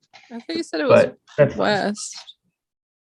Huh? No. When he was after Alan's asking about going to Hell's Half Acre. No focus, no one area of solving that's stuck to. That's because no one else does anything. I mean, no, man, that's not the case. There's plenty of people who are still stuck to their solves. I still can't even find the posts where people talked about if you found the chest, it would you would get your soul sucked into the chest. Have you seen that one? I think I heard you saying that. I was playing like I was playing Madden 22 on the Xbox over the weekend. You were saying that at some point this weekend, or maybe it was Friday. I don't know when it was. Yeah. But I started laughing my ass off. I was like, saying, you know what? Find That's these. it's so ridiculous. I want that to be true. Well, Like they Fenn believed does it like because of if you ever one of seen the the items movie, in the if you ever chest. seen the movie Vice Versa. What? No. Oh, it's a great movie. Fred Savage, Judge Reinhold. Yeah. It was they like a dad and a son who like never really see each other. Like during one of the visitations, they like find this ancient like jade figurine, gold encased in gold from like 4000 BC in China or whatever, and they touch it at the same time and it lights up, and they switch souls. So Fred Savage goes into the old man's body and the old man goes into Fred Savage's body. And so Fred Savage acts like a drunk asshole for the whole movie. It's actually fucking amazing. But it sounds just like that. That's what I thought of when you were talking about this, with the whole like sucks your soul in the chest and like Fenn gets to stay immortal. Yeah. I like it. It'd be dope as shit. Why can't that be real life? I'm not stoned out of my tree, Paul. I'm perfectly fine. You worry about you, Paul. You worry about you. Me good. I agree, Ashley. Oh, Ashley finally showed up. What's up, Out of Ashley? water, though. That's no good. Hi, Ashley. I hate myself. I hate the ending of the chase. I love the Oh my thought, gosh, of course. Jack, I'm gonna cut Alan, you. I completely agree. What did you say, Indy? Sorry. I said I'm gonna cut Jack. I was just about to ask you. Can you ask Candy your thoughts on the efficacy of facial patches? Jack, you're gonna get cut, bruh. Mario, Alan disagree with all that. Mario, I agree with you.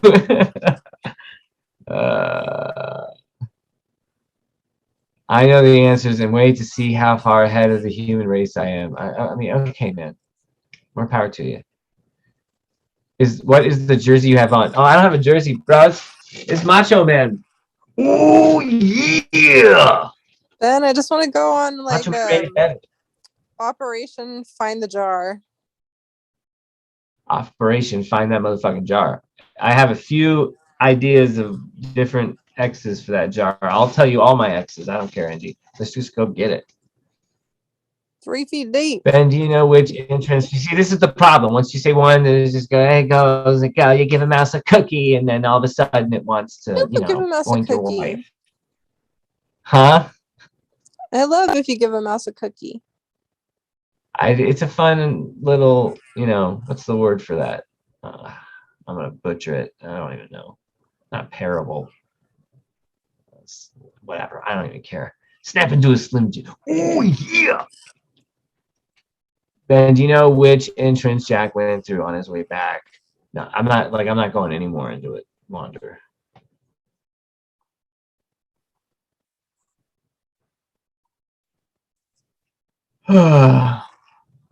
So, what else are we missing from Condor database that K-Pro's covering tonight?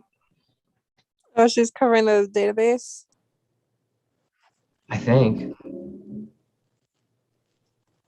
She's starting to think that there's 4 chests. And you were trying to figure out. Oh my God, 4 chests? No, come on. I can only deal with 2. K-Pro's thinking No 4. it. Not me. 2, I'm fine with. 4. I don't know what she's on. That's preposterous. That's preposterous. The only thing I can think of is it would be the replica. The one that searcher made for Fenn for $15,000. That doesn't have the Pope carved into it. It's just a absolute identical replica of the chest. But hold on, sorry, just get. I'm making sure a controller with working batteries is given to my main man here.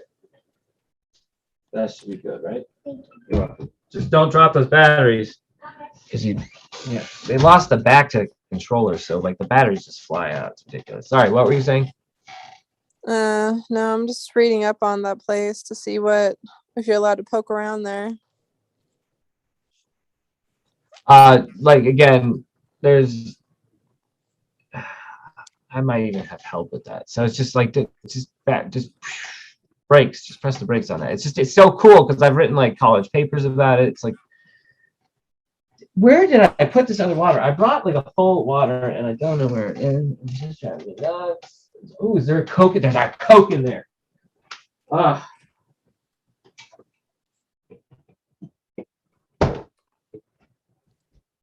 My girlfriend is a saint. Yes, you do. Oh yeah, that's so refreshing. She has cold Coca-Colas in our bedroom. I mean, like, come on. I can't really taste it, but I can kind of taste it. It's like one of the few things I can kind of taste. Although I must say, I taste more of that right now. Can I smell? Where's weed?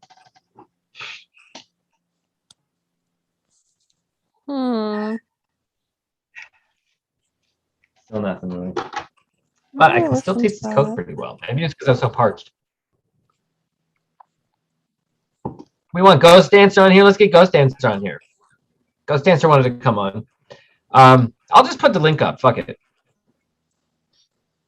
Control V. We do this. Yeah, he's the one that's close to finding your book. Oh yeah. I want to see. I want pictures. Pin this. Oh, I found it. I forgot. I totally found a really good Homer Brown for that canyon over there, Ben. Years ago in an old journal. Canyon over where? The canyon you're not allowed to talk about, apparently. Who says I'm not allowed to talk about any canyons? What's going on here? What are you You're talking telling about? me not to talk about the canyon that leads to the jar. Oh, sorry, I wasn't following. Yeah. No, shut up! What are you doing? No, I'm just saying I found like this old book like years ago, back in like early 2013, that literally translated to Homer Brown for one of the places in that canyon. But no, yeah, totally. It's funny.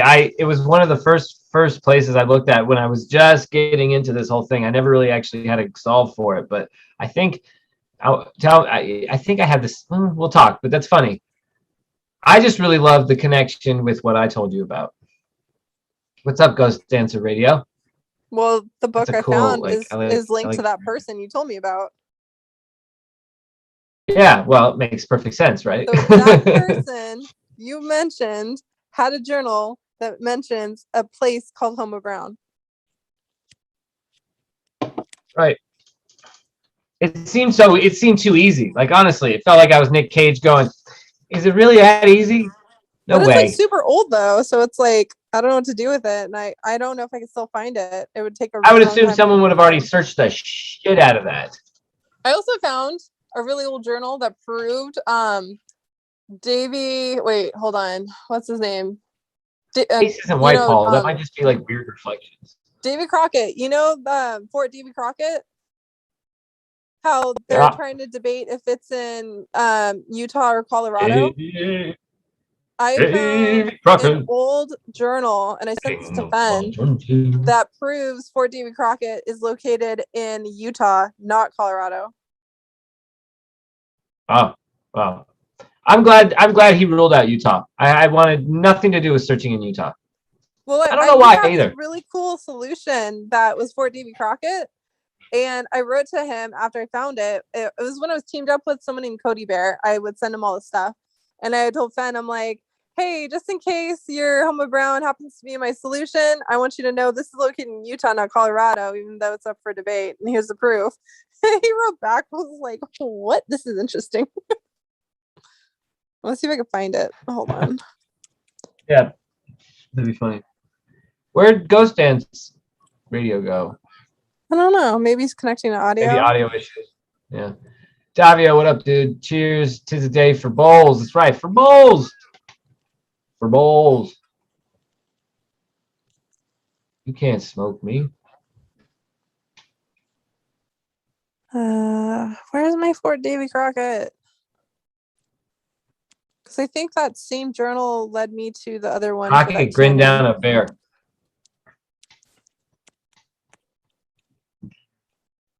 You want to be the man, you got to beat the man. Who he's talking like fucking Ric Flair. Woo!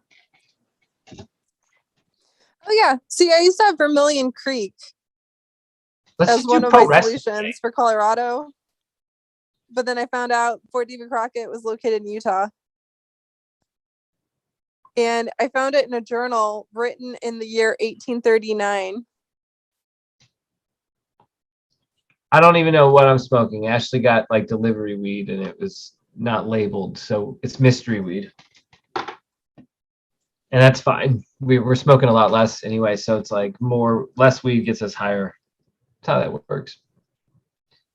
Indy, when are you gonna come smoke a bowl? Nah, I just sit there and laugh my ass off uncontrollably. That's the fucking best. You don't understand. We weed smokers like seeing rookie weed smokers laugh their ass off. We enjoy living vicariously and experiencing that with you. It's very fun. It makes us laugh too. It brings us back. Yeah. Saying. Pages You're 1, denying 5, me 38. an experience by not smoking with me. No way. Oh my god, no. I'm like the funnest and funniest person ever when I'm high. I can't do it. I'm just the best person ever, so you just can't handle that.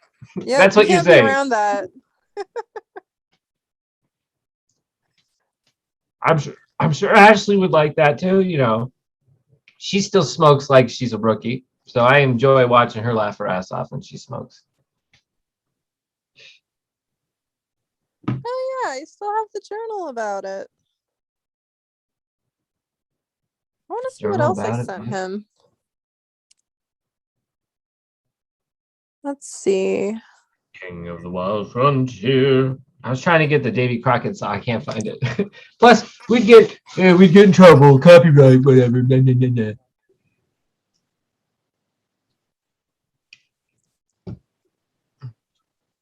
Oh my god, I was obsessed with Fort Davy Crockett. That's like Fenn sending us knuckleheads into Yellowstone laughing. I mean, honestly, are we just being laughed at from beyond the grave? Probably. Is it not Yellowstone? Whatever, it's fine. You know what? You like the experience of going to Yellowstone when you do it. I mean, I think I'm Yellowstoned out for a while, but like as a once a year thing, you go there for a few days. Like that's a cool way to search for treasure. And if you were never close to it, so what? You had fun, right? Yes. Okay, what else should I do? Oh, let's try. Trying to look at my old emails. But I'd love it if the chest was just. I wanted the chest to be like fucking Fargo and just have it be alongside a random road that nobody really goes on, or at least stops and gets out of their car on, and it's just sitting right there and everybody just drives by it for years. That would have been cool. I like that idea, but I don't know how that would fit a poem, but I just like that idea.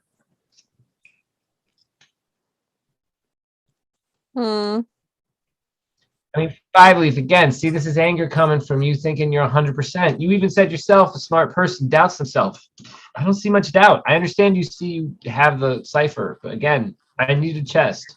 Somebody else got it. Maybe there was another way to find it. Maybe he left like 6 different ways to find this fucking thing, but maybe your cipher leads to where Jack went and already got the chest, man. I don't know. Shout out to Macho Man Randy Savage. He's in a far better place than I. Yes, he is, brother. How's it going, Ben? Nice to meet you. Good to see you, Candy. How Good to are meet you, doing? Ghost Dan. Hello, hello. I heard you on Candy's show the other day, so that was fun. I was gonna pop in, but I was having way too much fun playing Xbox because I got a new controller that really works well, so I was like enjoying being good again. Right. But So, like, I hear you're close to. Have you found my book yet? I'm looking for it, but I'm getting contradicting stories. I was. Oh, under don't listen to me. It's Colorado. Colorado. I found out it's Colorado. Well, I can clear it up. Colorado, if you're talking about Silverton area, right, you're right. Don't listen to anybody else going anywhere else. So just stay where you are. Yeah, I'm on the hunt for it, man. I'm looking for it. Yeah. I kind of thought this would be a road that maybe Fenn and his brother would go down on, maybe not every time, but like once. And I thought maybe it was a continuation of like, the road from Casper Shoshone or whatever it is, the long ride home. And they said they had an amazing adventure afterwards. Well, I figured, okay, they drove through Colorado. Which route would they take? You could take the boring routes and just get there a little quicker, or you could drive through those fucking Rockies and have some fun. And I figured they'd drive through the Rockies and have some fun. For sure. Yep. And then stop at some cool spots along the way and camp out for a night. And maybe this is a spot that they found and camped out at, and it plays into the two can keep a secret. Again, it was all fun and games until I was told we agree to say it's in Wyoming. Oop, Davio's here too. Everybody's joining on in now. Look at this. It's a party. We're gonna cut this. So whatever time K-Pro's going on, we're gonna cut this an hour before. Just She usually FYI. goes So someone around remind. 6 or 7. Yeah. Right. That's what I think we got plenty of time. I just want to put that out there. We're gonna cut it off. Like if she goes on at 6 Pacific, we'll cut this off at 5. If she goes on at 7, we'll cut this off at 6. I mean, unless we cut it off earlier because we just fucking want to. I'm just saying.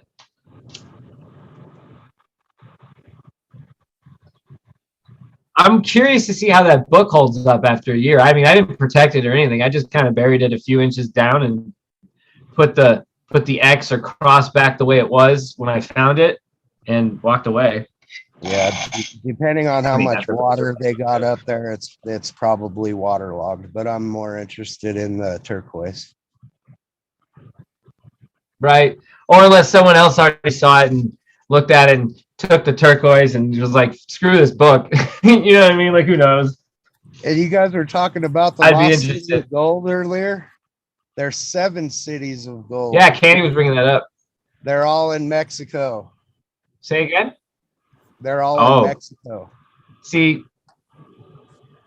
I can't do Mexico searches. Just won't do it. Yeah, I can't go to Mexico either. I ain't going down there. I'll end up Right. There's gotta be City of Gold. I mean, I've read so much that points to like the Arizona, New Mexico areas. When you're talking Spanish I gold. actually need your advice on something. How would you go about telling a property owner that they had gold on their property without actually telling them that? Tell them to invest in their property and see what they can discover. When it comes to if it's already on somebody's property, I would bite the bullet and I would come up with the proof of it.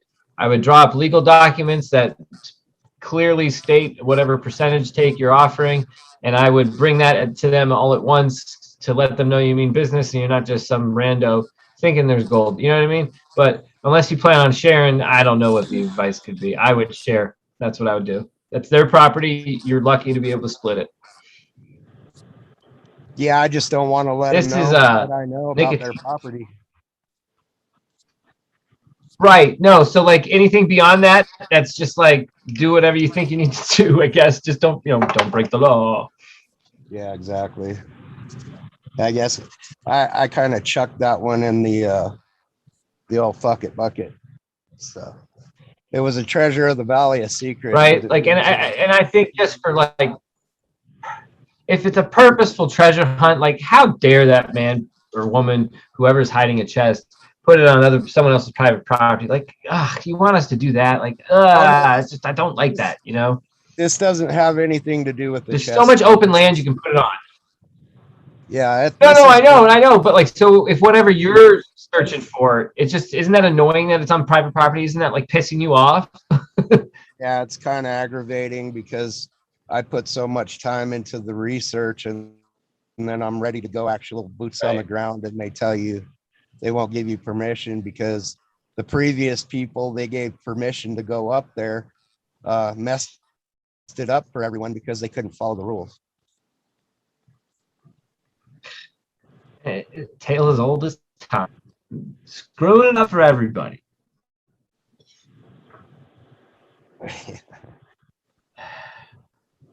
Is this a different treasure hunt that's got this gold buried somewhere? As you guys are talking about forest. Yeah. Are you? I'm talking about the treasure of the Valley of Secrets. Wow. So how, like, On a what second? what kind, tell me more about this thing. Like, is this like, just tell me, what else can you say about it? Forgot about I that. could tell you that there was a book published in 1907. A newspaper reporter had written it, and he had taken an expedition to southern Colorado into the mining town of Trinidad, Colorado. And the book talks about their horseback ride up we call it up the river here. It's we're right on the Purgatory River. And it talks about the gold mine and stuff like this being up there. It gets into a lot of detail. I cracked it. I figured out where it's at. I tried to get permission to go on there so I could prove it, and couldn't obtain the permission. That's the story they gave me, is they let people go up there and they didn't follow the rules, so they don't let people go up there anymore. There is one other way to get in there, and that's to book a $1,500 to $3,000 hunting tour. And I really can't do that right now. Jeez. Yeah, it's pretty. Well, that's annoying. We have a lot of Indian history.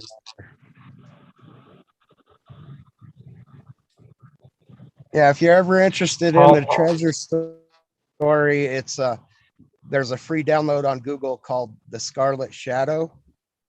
And everything you need to know about the treasure of the Valley of Secrets is in chapter 53 of The Scarlet Shadow. Scarlet Shadow, chapter 53. Hold on. Yeah, I'll check that out. I'll look into that a little later. Why not? Yeah, I have It's a always bunch fun. of stuff to talk to you about. You were up in Yellowstone, and I was hoping you would recover the Bear's Mark stone number 4. It was at Artist Point. Yeah. But Ashley said something Well, about no let's- one wanted to go up there with you, so you didn't go. Yeah. I was just like, okay, next time, Yeah. right? Yeah, You can't get everything in. that's something more for the kids anyway, kind of.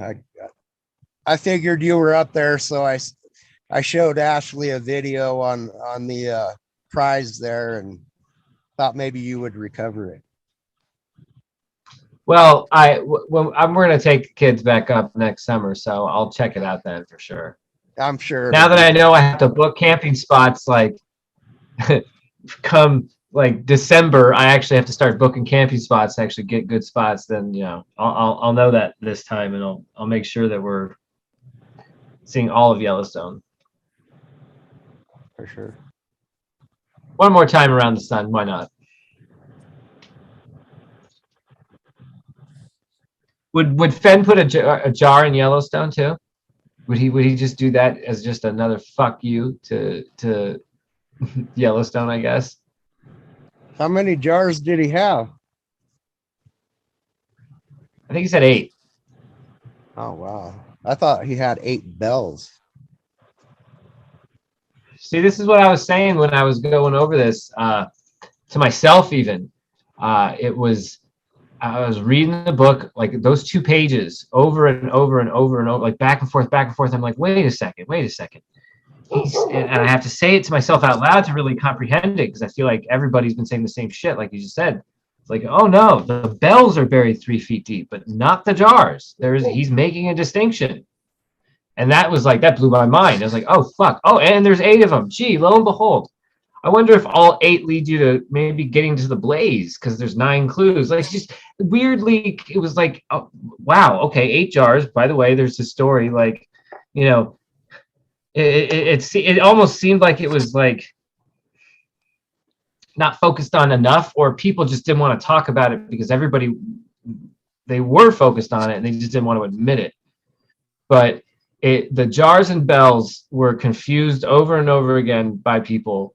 And it wasn't even like their fault. It was just over and over again. You hear it together, and it was very confusing. Did you notice the dragonfly on the bell? Right On the There's a bell? dragonfly. Yeah, in the book, on Thrill of the Chase. Yeah. Right. So, do you know the icon for Bell helicopters is a dragonfly? So when you click on Bell helicopter, go for it. Go type in Bell helicopters, and what you're going to see is this real pretty red butterfly or dragonfly that looks pretty much exactly like that. So if you think dragonfly and Bell, he might be talking about that. And then why? Did you know every helicopter that is in this book has a Indian name? Chinook, Blackhawk, Arapaho. Right. I remember that. I remember that. So I find it interesting that he's straight up using the helicopters to not only refer to obvious movies that we've seen them in, but clearly, Indian names. I thought that was a whole bunch of interesting visual hints. Just playing with my little Sony imagination now. That's all. Hang on, here we go. I agree. I wonder, are the bells even significant though?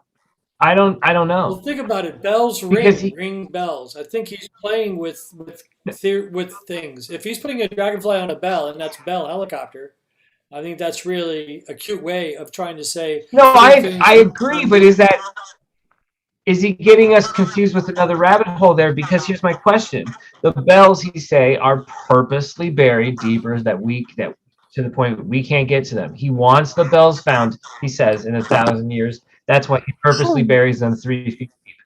He doesn't say that about the jars. So he doesn't want the bells to be found right away. So the bells are not pertinent to us, is the way I take it. But the jars are. Okay. That's what I wonder. So why does he want us to find these jars in this treasure hunting book? Isn't it Are funny any that- dragonflies on the jars, or is it just frogs? Well, jars, Because like it's got a a jar, a 20,000 door. word autobiography. That's why he wants us to find them. No, I He said agree. 20,000, right? Yeah, it's a toy. He's the same one that's in the treasure chest. Like, we have an ability to find this, and we don't need Jack for it. Sure. Why don't we all just start focusing on that? We have a lot of good brains here that are still looking at a chest. I'm not trying to say look somewhere else and don't look for a chest. Keep your shit together and keep your solves. But I'm just saying, like, there's a jar out there, at least 8 of them that he says on this page.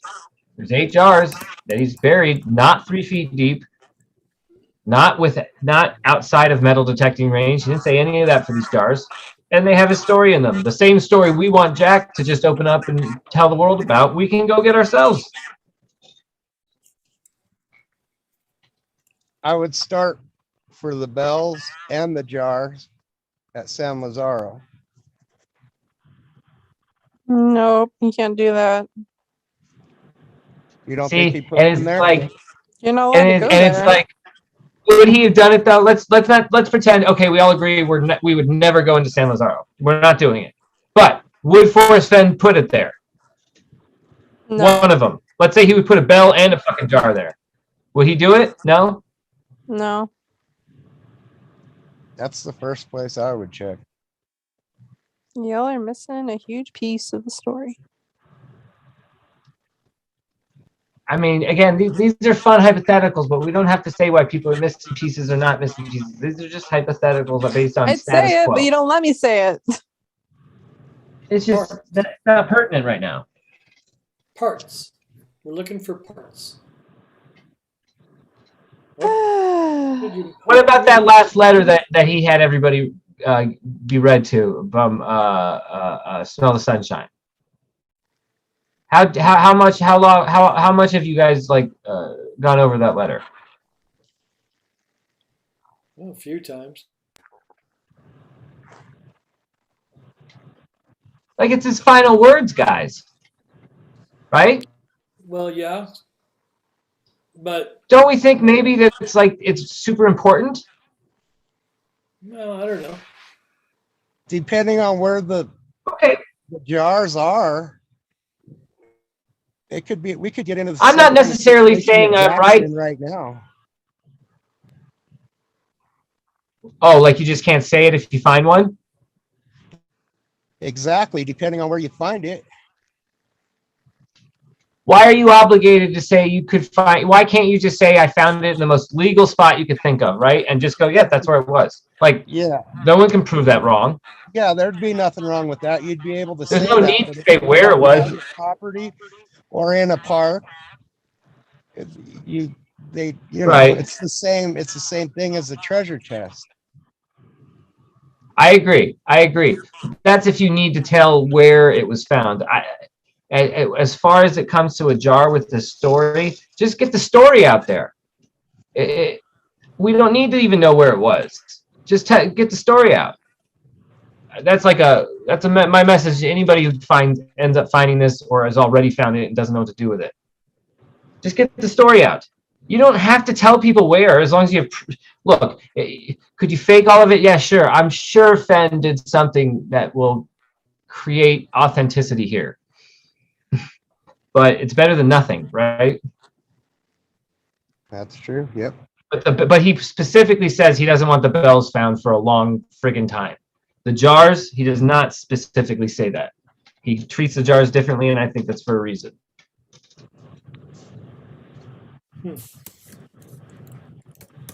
Yeah, I think know. there's. I mean, and by the way, guys, that means there's something fun to still be found. And just think of how much if you found a jar, how much you could auction that off for. If you just want to think monetarily for a second, I agree. You could auction one of those fuckers off for like $100,000. I agree. There's still more fun to be had, but I'm not going to even come close to putting the time into finding a jar as I did the treasure chest. Agreed. But you know what? I think they demand an equal representation of effort. Yes, this isn't a treasure chest with all the gold and jewels, so you don't give it the same kind of attention. So you treat the jars like you would treat the jars. So yeah, they deserve attention, but maybe it's just less attention, and that's okay too. But I guarantee you, one of us will find it if we put our heads together. There's too much out now to where you can't. It's almost shameful we can't find a jar, right? Well, it's interesting, this whole putting a bell into the ground. Ring the bell when I'm dead. But in the 19th century, a ringing bell could mean the dead weren't dead. Someone unintentionally buried alive would pull a string in the coffin to ring the bell at topside. In other words, this is I'm reading a Wikipedia thing from 19th century. Right. What would bell, the first thing that comes up on what a bell would mean around dead, right? But usually church towers would ring the bells when someone has passed away. It was a big deal. Of someone of great import, they would, right? Great importance, they would freaking ring that bell because, that's one thing. Another one is ding dong, the witch is dead, the wicked witch is dead. Wizard of Oz. Exactly. It's just weird how it seems to cover some of the same ground. I mean, it's interesting, all the possibilities of bells and death, right? I mean, just in Rainbow, Right. It takes us to Wizard of Oz, and there you are. We're all very happy at the end of the movie on the yellow brick road that the Wicked Witch is dead. She's dead. USA, China. If I found a jar, I wouldn't open the autobiography, and then I would auction it off. Not never, no effing way ever. LOL. Wait, are you saying no effing way to saying you wouldn't open it and then auction it? You saying I'm confused. USA. I'm gonna say if honestly, Sammy's a curious you would guy. have to explain to me. I think he would. I would need to know. Read it. We're talking value though, right, Davio? Like how much value does it really lose if you open it versus selling it unopened? What's the value? The mystery. I mean, it's all part and parcel. The mystery. Let's call it $100,000. Let's just say $100,000 could be fetched. Yeah. How much would you lose by opening it? Well, no, it's what you do with the story that's inside that's really the big value, right? You won't tell anybody. You won't tell. You promise the person buying it. It's up to them to do with what the story, and you'll sign whatever, and you'll stay out. But you get to open it first. So does it lose Dude, I value mean, or does it stay the okay, same? let's storyboard this. Check it out. You've got the little jar. We're going to open it. We don't go live with that shit. Fuck no. We fucking film this stuff. We keep it in the can. Why? Because the story drives part two. This is a 3-act motherfucker we're going to make money on. See, I don't want to do that, Yeah, though. you know That's how so much much work. $3 million. It's the story. It's the story of big FF in the world, baby. So, Fenn's eight jars. I guess it depends on what the story's about. What if the story's a dud? The jars will multiply. What if the story is a dud and it's a shitty story? the story, well, what would it have done? I mean, I think anything. Like, okay, a dud would be this. A dud would be this. The story is what we already know as written in all his books. It is nothing new. That's a dud, in my opinion. Except there's probably parts filled in the blanks in certain areas that might be leading us Sure, to understanding. but what the problem is. insignificant. Insignificant, It's though. another I word. agree, but they'll be insignificant. Can you sell that? I don't think you can sell that. You're not making some 3-part movie from that shit. Well, I'm sorry, yeah, you are, And if that because got out, it's if that got out, I think it would drastically diminish the value of your jar. Honestly, No, I think your because best bet you're is to missing, sell that. you're missing fucker another part of unopened. the act. Is the build up to this jar. I mean, dude, you can take a sampling of 5 searchers in their obsession to do this, and some guy wins the lottery, buys the jar, says, Jack, here's $50K. I want it all. Here. Jack goes, It's already 50 million, Jack, what do you depreciating say? in value Buy the because whole we're lot. And now we got the beginning of a fucking, enterprise that I don't give a shit if we make money with. Because I've fucking just won $100 million in my lottery, which is how I can do this. So if we're going to fantasize, Daddy, come on. We want to create the best story we can. We put the searchers out there, how obsessed they were. We give, what do you call it? Acknowledgement to the cats who died, Feather, Heather, all that kind of stuff. We acknowledge all the funky parts that people see in there. Build it up. Boom. Now we have jar. We open up jar. Whatever that story is. That's the end of your movie. It's not so bad. You think one jar leads to another? Let me ask you. People go see Tom Sawyer today unless shit blew up. You know what I mean? Unless there was a gunfight. Would people go see Tom Sawyer? Huck Finn? Daniel Boone? Would people go see that? I mean, that's kind of how I don't even think our boy Forrest grew up. Is that kind of you know what I mean? You got to tie the present time modern, adventure that it is a modern human being, Paul Bunyan. and then tie it into Forrest's I agree. past, which is what he was talking about, right? So those stories don't make shit in movies. They just don't. I know. Westerns are always the movies that flop in budgets. The of Mice and Men, Lenny. I mean, they might win awards, but they don't make money. And that's why they don't get made too often. That's what sucks. That's what You can make a TV show out of it, though. So we need to go to You can make a nice long TV show. We got to work Right. out this. You just go win awards. I mean, that's what you do it for, right? I think Go get a statue. I think you get a good, a good script and an idea, and you go fucking workshop it the fuck out of it in Sundance. That'd be fun. I just think maybe the fun of those jars are that one does lead to another. That would be like, it would become a treasure hunt for one, but it would be Well, let me ask you, very do you epic think as they like actually went out and buried these things, or do you think it was more of a metaphor? So you don't even think, okay, that's a good question.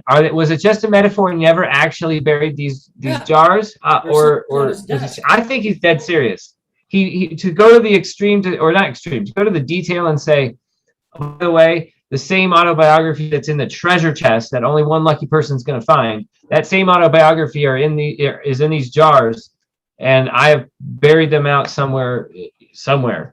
I don't think there was a metaphor there. He had already also just talked about burying the gels so deep that no one could find them. Okay, maybe that's a metaphor. Maybe he never buried the bells because they're so deep. Fine, but he doesn't use that specificity with the bells that he does with the jars. So he treats the jars differently. I think he's very serious with the jars. I buy that the jars are out there. I believe that there's 8 of them, like he said. But didn't we see it on his desk as early as 2019? They were still on his desk. You can see him in the photograph. So I mean, it would have to be another 8 besides the the amount that's on his desk. Yeah, I And mean, so- we don't know how many we don't know how many jars he Right. made. He could have made Right. 50 jars, We don't. and Right. he used 8 of them back in 2005 to 2010, and no one ever knew. And then we all Right. see 40 jars just sitting in his house, thinking, oh, he never buried the jars. We just don't know. That's right. Yeah. Yeah, we don't know. 2 or 3 could be buried. Is that making a point? Even on his own property. All I care is that there's just one. That's the numbers game I'm playing. I just need there to be one jar buried, and that's enough for me to go looking for it. So I just need one of the 8 to be out doesn't there. want them found. Huh? I mean, DS 1980 makes a good point that he really didn't them found. He put it there pretty much for his own symbolism, right? His own He never said he didn't want the jars found. He never said he didn't want the jars found. He said he buried back them, and but they read the can't page. ever be found. And No, that's what he said about the bells. That's what he said about the bells, not the jars. Yeah, he said a metal. So to differentiate between the two, I see. That's the point I've been trying to make overall. He doesn't. Okay. He talks about the jars differently than those bells. The bells he doesn't want found with metal detectors. He wants them found 1,000 years, 10,000 years. The jars, whole different story. Oh, by the way, there's 8 of them. Oh, by the way, they have my story in the jars. It's a dare to go find them. Take it. And And everybody you know what my seems theory to. is on now that you seems mentioned true. that, Ben? My theory is since Mhm. the poem is relative to locations in all 4 states. Do you think maybe he could have done those jars that way? I think that would be a great failsafe where it's almost like a second place silver medal. Like he knows that this poem could be solved 500 different ways.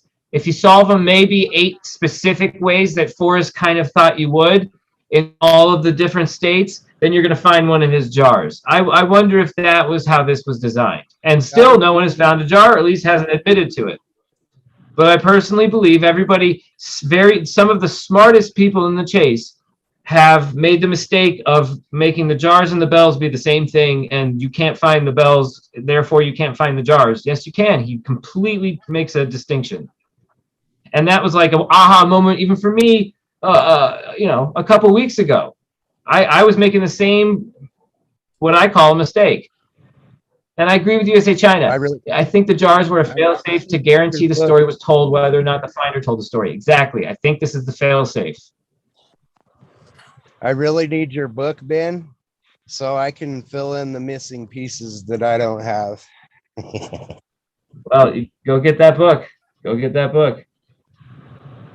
You'll know it when you see it. It's not hard to find it after looking at all my pictures and the maps and all that shit. Once you're there, you'll find it. If you're in the right spot, you'll find it rather quickly.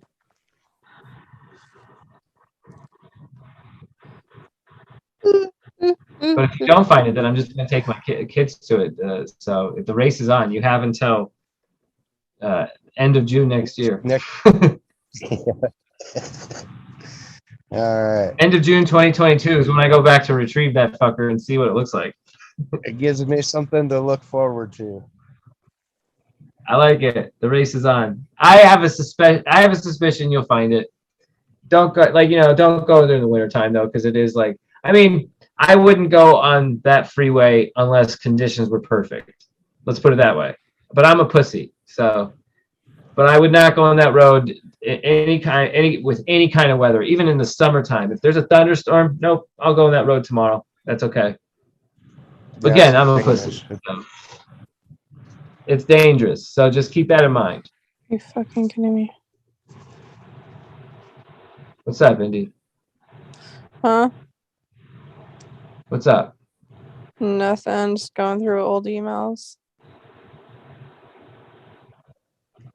DS says, he said, my hope is that some romantic historian will happen upon one of them in the year 12,016 and think of Forrest Fenn was not just a passerby of life. What was that in reference to? One of the jars or the bells or both? That's dope. That means he doesn't pick numbers out for random, right? I agree. Romantic historian, I get it. Forrest romantic. This is all about him asking Peggy to marry him. I mean, I would think Peggy has something to do with this, right, guys? Like, if you're Forrest and you're in love with Peggy, it's got to have something to do with it. It's got to be some kind. But then he doesn't tell her about it the entire time. Like, what kind of fun romantic gesture did she not know about? That sucks, right? Or did she know about it? Well, wait a minute. There's letting your wife know in the present time, and then there's letting history know for all time. So I think Forrest, being a romantic historian, this is all about him asking Peggy to marry him. So I think that's, if those are some of the last things he's talking about. You know, Mhm. this is a man proclaiming his love for his wife onto the other side. Yeah, is that romantic? I mean, I think that would be dope. I think that would be nice and romantic. I would like it. Yeah. I mean, it's see how old are you? You're 40, right? You're 40 something, right? I mean, it's hard to imagine. I'm 37. Dig it. So you're halfway there. You know what I mean? You're at the midway Yeah. point of your life. Let's say 40. Let's just round Yep. fucking stupid numbers, right? You know, if you're lucky, you make it to 90. That's kind of how it goes. I like round numbers. 80 touchdown, 90 like a fucking. That'd be nice. Holy shit! I can't believe I made it this long, right? So I mean, it's. Davio, I'm 8 days no cigarettes. How's foods tasting? Pretty good. No, because I got fucking some long haul COVID bullshit coming back on, and I don't have any smell or taste. Isn't that bullshit? Right when I quit smoking, I'm at 8 days. Right. Yeah, Fucking standing. it's a bad time Did you to save be that sharing much money? pipe $70 joints in right now. cigarettes? Kidding. That's great. What'd you say, Ghost Dancer? Just go around and buy pot It's a with bad that time. shit. It's a bad time to be sharing joints and bongs right now. Right. Nobody Yeah, no, nobody it does joints at concert anymore. It's fucking I will bizarre. say that. That's a good thing, though. I never liked sharing in the first place, so I enjoy this new era of not sharing. I like to Would- share, would, but would you I'll go to a concert? I'll Would load you your roll like pipe 4 for you. joints? I would always roll 4 joints to go to a concert. 2 for me and 2 to pass. You know, My first it's gonna concert. pass it on. My first concert, my dad took me to Aerosmith. I was 13. It was at the Hollywood Bowl. There you go. And I think, and I saw like dudes were just passing joints right in front of us. Like my dad passed on it. I've come to learn he was smoking weed back then anyway, but he just kept it a secret. But like dudes were just passing. I'm just like, this is what a concert's like. This is amazing. Yeah. Yeah. And I didn't even know what all the weed time. was back then. I was just like, Yeah. I'm not going to touch that. I didn't smoke weed till I was 30. Well, that's good. That's good. I didn't smoke until I was like 22. No, that's not. I think if you, I don't agree with I was smoking weed or at 50, drinking so anything. I'm done drinking. Yeah, As soon as I started discovered weed, I smoking quit weed drinking. when I was 13. bingo. 13. I mean, I look, when my best friend, he did it too. He just drank at like 12, I think, or something like that. But or like once. But like I'm just saying, like for like future, like I think one thing we have learned with science is don't touch any of this shit until you let your brain fully develop, whether that's 21, Exactly. 25, Because whatever it is. really, Let your you brain actually fully need develop first before you experiences. do this. Yeah, yeah, Fully for sure. agree. You So need, I don't know, and I that could gives have you. saved a few more brain cells, but I don't think it affected me too bad. Well, Right, and no longer right, the risk factor varies tremendously, but I'm just saying, like overall, just to mitigate that risk 100%, just give yourself 25 years to get yourself without the influence of any of that shit. Like, okay, maybe try a joint or drink a beer. That's fine. I'm just saying, like, really give yourself to that 25 marker to like let your brain just, and then you can have some fun because your brain's good to go there. Let it develop fully before you start killing brain cells. Right. Give yourself as many brain cells as possible before you start taking them out one by one. absolutely. I always like that as well. USA China, where warm waters halt is where we're comfortable, and now where warm waters halt is cold feet. Where you're uncomfortable about It is, getting married. It's I- the romantic. I like that. It's romantic. It's fuck. I love it. Yeah. It's an interesting concept. I like it. It's a new idea about Peggy where he had cold feet. That's fucking clever. I think Ashley got back here. I'm gonna let you all talk. I'll be right back. I think it's brilliant. I think Sam's got a nice. I think it's really great to acknowledge that you have romantic theories as opposed to my very sterile number kind of theory. I think it's good to recognize both of these. And Sam's really gotten into this neat thing. The Oh, letter heart. of the end of a man's life. Right? That's interesting. I think that's pretty cool. I didn't get to say hi to you. Hi. Hello. There's Galaxy. Pothead before. So did you hate potheads before he was 30 years old? Yeah, he was probably a jock. Oh, you remember those guys? My school really had jocks, but no one was really hating on each other like that. This was when the album Jesus Christ Superstar happened. You know, that would be the class above me. They were way fun. That was a class of '76. And those guys were way fun. Nobody really was. It was way hippified. Jesus Christ Superstar, you know. Yellowstone. I actually made a ballet or a play or a dance. Yeah, it's called Jesus Christ Superstar. Was a stage play. Yeah. It was brilliant. Yeah, I've seen And then that the album, one. of I've course. seen it. I like that Awesome. one, Cats, and then Miss Saigon was another really good one that I enjoyed. Oh yeah. Hey, check out what DS 1980 is doing. Currently, this person is right now in Yellowstone. I would say go to Lamar Valley and spend the day there. I mean, go head to that portion of Yellowstone, absolutely, because it is jaw-droppingly beautiful. There might be less tourists. You will see lots of animals. It's where the cages are that they let the wolves go. So it might be a place worth visiting that might have less people. That would be my take on it. It's beautiful. Fenn's belt buckle is a clue nobody ever talks about. I like that. I That thought it was turquoise thing. I thought it was a hint to Orion's belt. In other words, it's a one like that speck of too. light, the brightest star, which is Candace Major, right? Which is part of Orion. So, and it is definitely like, what is it? You can see it in the sky in the south in June to July. So, thought it was interesting.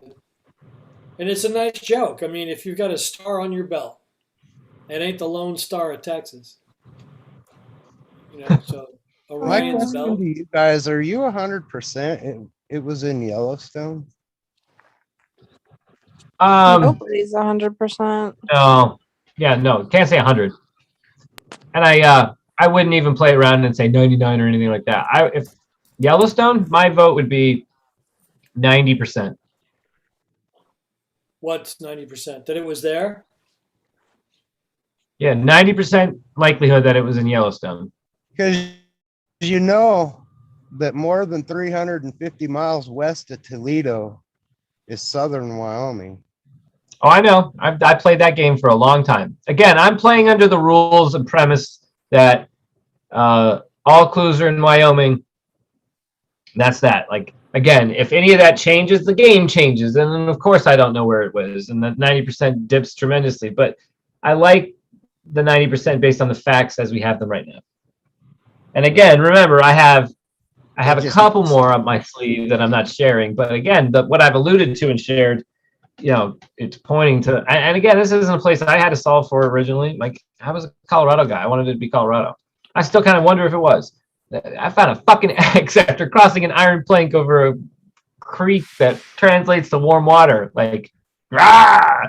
So, and that same river and forest was shown on Dale's website moments after the find was announced and then taken off. So again, I've lived in conspiracy land in my head for a while, boys and girls. You're not alone. But even I can just take a breath and go, okay, that's probably not right. It's in Wyoming. They said Wyoming in the court documents. That means a lot. Like, again, could he be lying? Yes. I'm not 100% on anything. And sometimes you guys seem to go off on me thinking I am. I'm just arguing sides. Did anybody ever find any sealed? documents, some stuff that they weren't allowed to get into? I don't believe so. I think everything that was ever released was legal and allowed to be released. That somehow it wasn't sealed.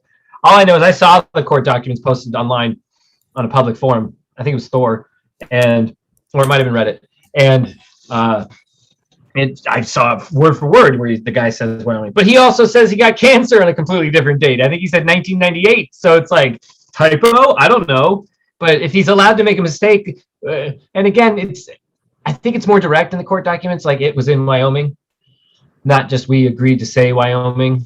But either way, he can lie. I agree with that. I don't know. It's weird. It is. Lots of weird around the ending of this. And it's just it's so many weird things. It seems like this is on purpose. Come on. This is almost on purpose. There's too many weird things. Story it's going to be in 100 years, though. You know. What a great story it'll be in 10 years when it's. I mean, honestly, I believe the end of this is. Well, I think it's a tragedy. Is what we're experiencing. This isn't the ending he was thinking of when he started this. This is the ending that happened. You know, tragically at the end of mass harassment. Remember? But this is why I'm thinking the jars are the failsafe to that. He has a fix for even the shitty ending, and I think those jars are it. Okay, so you're saying this letter that I read the other night or last night are veiled hints at jars and bells. Davio, this is my main point too about these jars. I think if you're deciphering something so specific from what Fenn has done and given to you in his text, then why couldn't there just be a jar at your spot too? Like, I wouldn't give up on your spot. That's my whole point about this. You know, what if there's a jar there? Absolutely. I'm trying to stay on the same page of where the idea came from. And just this final letter that Sam is referring to, right? That USA Sammy's referring to right. Okay. So the final. Okay. Sorry. I'll stay on topic. So yeah, final letter. I think it was alluding. I think, and we were talking, Sam and I, about like how this could relate to a jar. It's interesting because in that letter, I think, God, I read it out so many times. You'd think I'd have it memorized by now. But it was something to the effect of, when the last couple of lines, if you do the squirting on the side on the pavement, he will know. That's right. Like water on the dude, like a bell. If you ring it, like a bell, it instantly makes you think of the bell, right? Of course. But then you go back to the book and you look at the bells and he goes, but he doesn't want us to find the bells, so it can't be about the bells. But wait a second, on this next page there's jars, and he does want us to find the jars because he's not telling us about the specificity in which he buried it. He said, "There's 8 jars out there. They have my story." And lo and behold, maybe there's one right across the street from the dude here. So the dude seemed like a prime location if you were going to put one jar. Because I believe also most of those jars are in New Mexico. New Mexico, wait a second. Maybe Colorado. A dude, but back to your little thing you just said about a jar across from the dude out there on that fence line, right down that little trail across from the dude.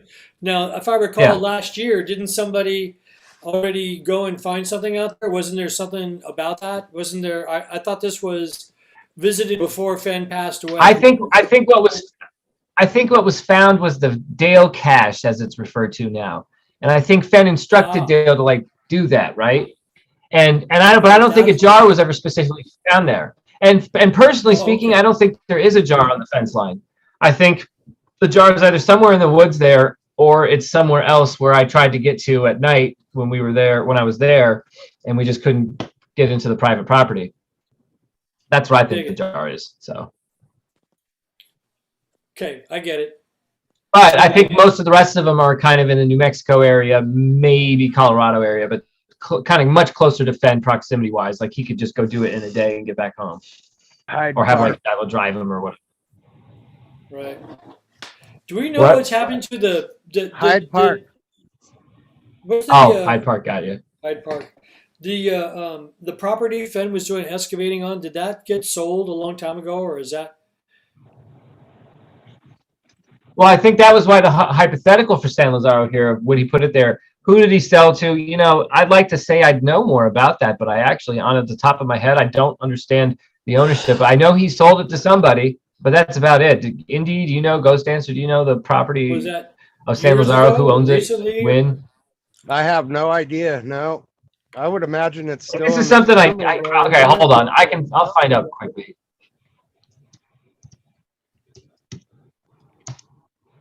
Let's try this. Maybe Because he I would gave it think, to Doug. he would probably leave a jar there for sure, I mean, he put in some years there, didn't he? Right. And lots of love. He's digging stuff out, so I think he'd wanna I mean, put we're something live on back. YouTube. Does anybody Yeah, know? It's only When did- good respect once you take something from the earth, you put It's- something back. Yeah, Ridiculous. exactly. I thought that'd be a place he might put a jar, right? So I was curious if it's still within his holdings somehow. Did he donate it? Interesting. Back to somebody. No, he sold it, but he was still connected to it. And he's not connected to it in any kind of way? No, he was. Hold on. She's got the data. She's got the look. Drum roll. This one.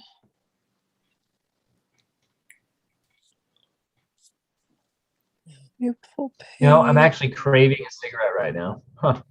I haven't craved one in a few days. That's because it's what you're doing currently. You would do that when you start crunching numbers and clicking and searching and thinking. It's the fidgeting. You just put a pencil in your hand and chew on shit. And you'll get over it. That's what I've been doing. Honestly, I have a pencil right here. Yeah, that's it, man. Exactly. Just keep that foot vibrating. Anything but fucking putting that poisonous shit in your fucking body. Exactly. Because once you start, You got that date, Indy. Let's go. Come on. Hey, I'm fucking with you. I'm fucking with you. You're fine. Touch you. and I only asked this question because there'd be a potential of a jar location. Yeah, I mean, just off the top of my head, if I was It's not to gonna take- Totally. be there. Absolutely. So just You can't just say it's not going to be there. Why wouldn't it be there? I mean, It makes just too much like- poetic sense. Yeah. He dissolved it in 2012, October 5th. Ah. Okay. Oh, fuck that. Yeah, absolutely. He could have put a bell there or a jar there. Yeah. I mean, It that started would've in been- 1988. It was dissolved in Wow, 88. yeah, Perfect. 2012. If anyone has X Maps, which I don't have a subscription to. Okay, hold on. Hold on. You can Before we go any further with pull that this. up He and got it'll tell you who owns an that addition property. to officer on Oh, we got. Hold on. Before we go any further with this. 2017. No one is endorsing anybody go to San Lazaro and go on private property and rob it. Oh, No, No that's what one I'm is saying. endorsing that The- here. The Officially jar is speaking. not No, we're on San freaking- Lazaro. I wanna be If you guys go there, you 100%. locations. basically have your heads up your asses. Yeah. Hey. Whose heads up or whose ass? What are you talking about? It's property that's not yours. And it's bad enough Fenn's family and Fenn have Right. to deal with bullshit for 10 years.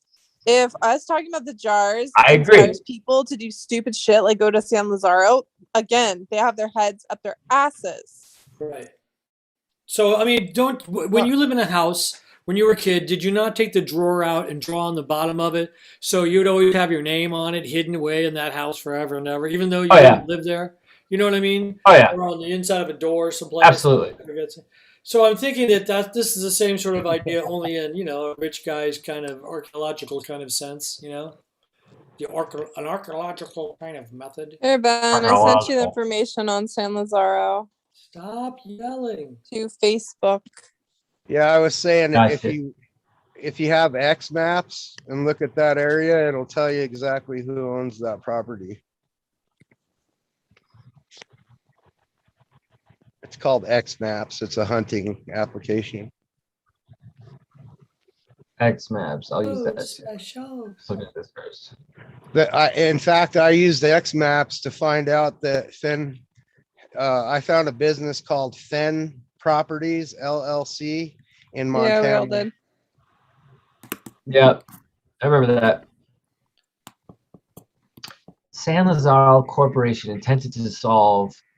Event occurred between July 22nd, 2017 and February 28th, 2021. That's weird. The company has 4 principals on record. The principals are Fenn Forest, Forrest Fenn, Matucci Richard, and Forrest Robert B. Dunn. Fenn, yeah. They have two Wow. for Forrest Fenn. That's weird. Well, they really have 3 for Forrest Fenn. Yeah, me, Oh. myself, and I is exactly right. Who is The this dude? company Let's is see. 33 Hold on, years so it's old and not 3 using names. months. Fenn Forrest. Oh my God, Forrest get the Fenn. fuck out right now. 33 years old and 3 months right now. Yeah, 33 years and 3 months. So it That is says. insanity. I love that just for that. I love that. Well, I'm telling that's you, like, you got ridiculous. to go back to the first blog you ever wrote, The Mother of Indiana Jones. It was like a whole war between him and that archaeologist, Dr. Watkins. Like, Fenn was basically, you got to read the whole entire article, but Fenn's like basically saying metaphorically, I fuck did. I know. I agree with you. I've agreed with you the whole time because I have read the whole thing. No, not the one that Holy he shit. posted. The one that is originally The the back and 2001 forth one. between him and the other article. I don't think anyone's read that except for probably me. It's like really hard to find, but it's really old. It's like No. from 2000. It's the literal actual copy of the from it. I've read it. But the one where it's also Watkins, because it's Fenn and Watkins talking to each other back and I forth. studied Watkins. Like I actually studied Watkins in college myself. Like I actually know of Watkins. Sounds Yes, like I've an read this. asshat. You have to fucking cite all these people all the fucking time in these papers. It's annoying as shit. Believe me. Trust me. Ugh. Okay. By the way, like, have you Googled this dude's name? Like, I can't figure out who the hell he is. There's a bunch of these dudes.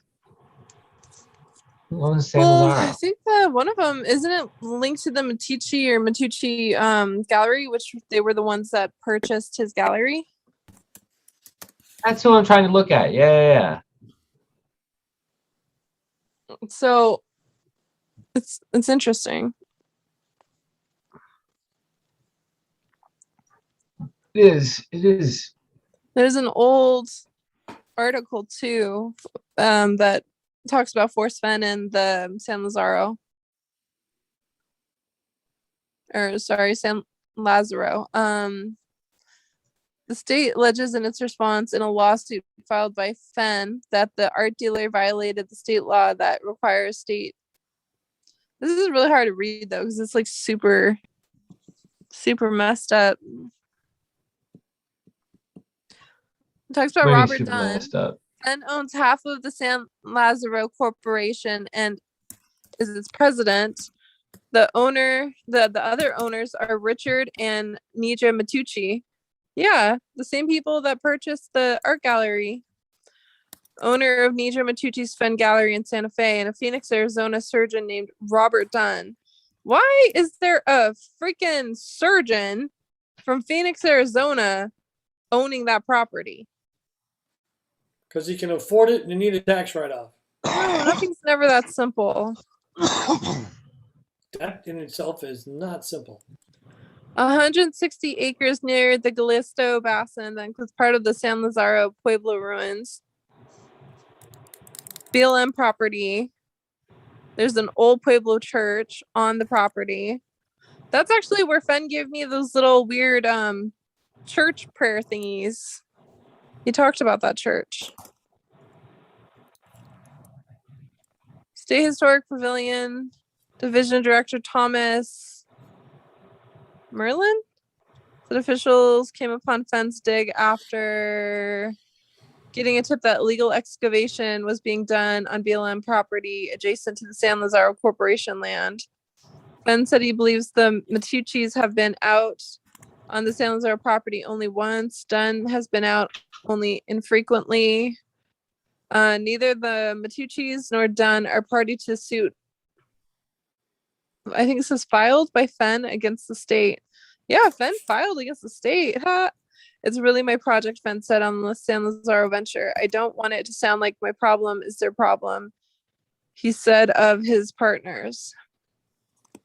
Fenn said 2 large archaeological digs have been done on property he now owns. In 1912, he said 60 Pueblo rooms and 2 trash mounds were excavated and that only 8 human burials were found. In 1988, Fenn said San Lazaro Corporation paid archaeologists to work at the site, and that among 34,000 pot shards, only 1 human tooth was discovered. There are literally hundreds, if not thousands, of animal bones out there, Fenn said. It's conceivable that among the hundreds of animal bones, you'll find part of a human bone. I don't know if there are any human bones or not, but nobody is deliberately excavating human skeletons. The law says you can't do it, and we're not doing it. Millen said he saw a pile of artifacts at the digging site and saw human bones, including an entire arm bone. Fenn said the San Lazaro Corporation bought the site largely to help preserve it and to have a place where people could go to get out of town. Huh, interesting. The Northern Lights. This is like a super Right? old article. What year was that?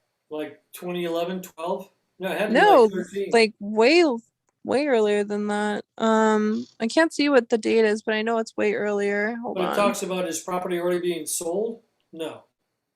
No, Talks about what's going on the property. I'm just trying to find 1991. This is from 1991.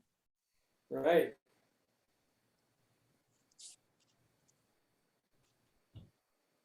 It's really hard to read though, because like the paper is like super like pixelated.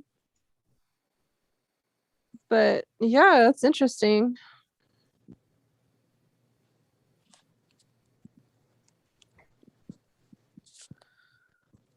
Do.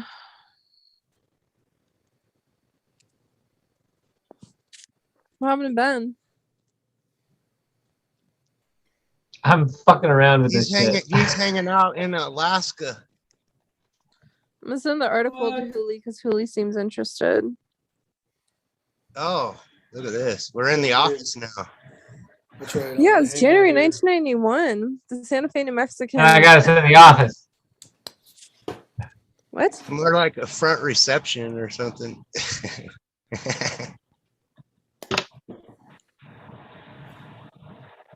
We spend most of our time out there hiking, not excavating. We take friends out there. We do have picnics. It's not similar to what hundreds of other people do.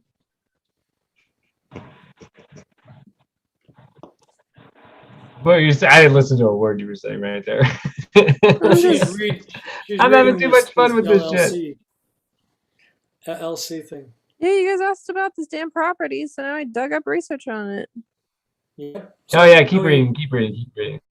So basically, we know it was sold. I doubt what I'm doing it even comes across on the live, anyways. So it sold in 12. You know, it sounds like he was winding it down by 91 because he's getting hassled. Well, I've posted this before, but again, no one really pays attention. So the name El Graduado or whatever is literally Rick Kowalski. And he's the first person Fenn originally went to have him find the chest for him. And he couldn't find it in time. So Fenn went to his other museum friend. But I still think this friend got it for him after the fact of the chase. But it's called scubaboard.com. There's an old forum where the friend talks about it. He says, I wrote a book about 9 years ago, and then I let it go out of print due to my changing interests. In other words, something else bright and shiny caught my eye. It was a book about Forrest Fenn, a good friend of mine, and our excavation of an ancient Tano Indian pueblo named San Lazaro on forest land in the Galisto Basin near Santa Fe, New Mexico. Forrest is the multimillionaire art collector who buried $2 million worth of gold and gems, then wrote a book containing a poem about where to find it, the thrill of the chase. When Forrest decided to bury his treasure, he asked me to find him an antique Book of Hours box, a type of fancy 16th century wrought iron box, so he could use it to hold his treasure. I was unable to locate such a box in time, so he used a replica box instead. I remember him handing me a gold nugget he was going to include in the treasure. It was as big as a turkey's egg. I hadn't thought much about my out-of-print book until Forrest recently told me The secondhand copies of it were selling for $350 a piece. That's $350, not pesos.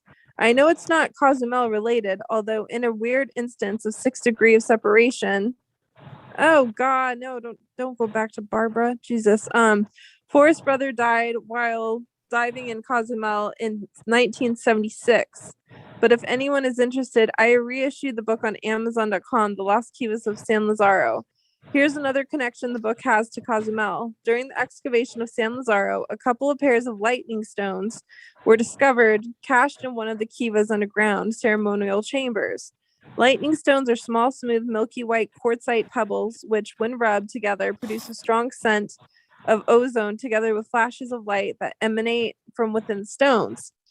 This light is not produced by incandescent sparks, as when flint is struck by steel, but rather by a process known as triboluminescence. This type of luminescence is caused by the mechanoluminescence properties of quartzite, which can be activated by mechanical force in the forms of pressure or friction.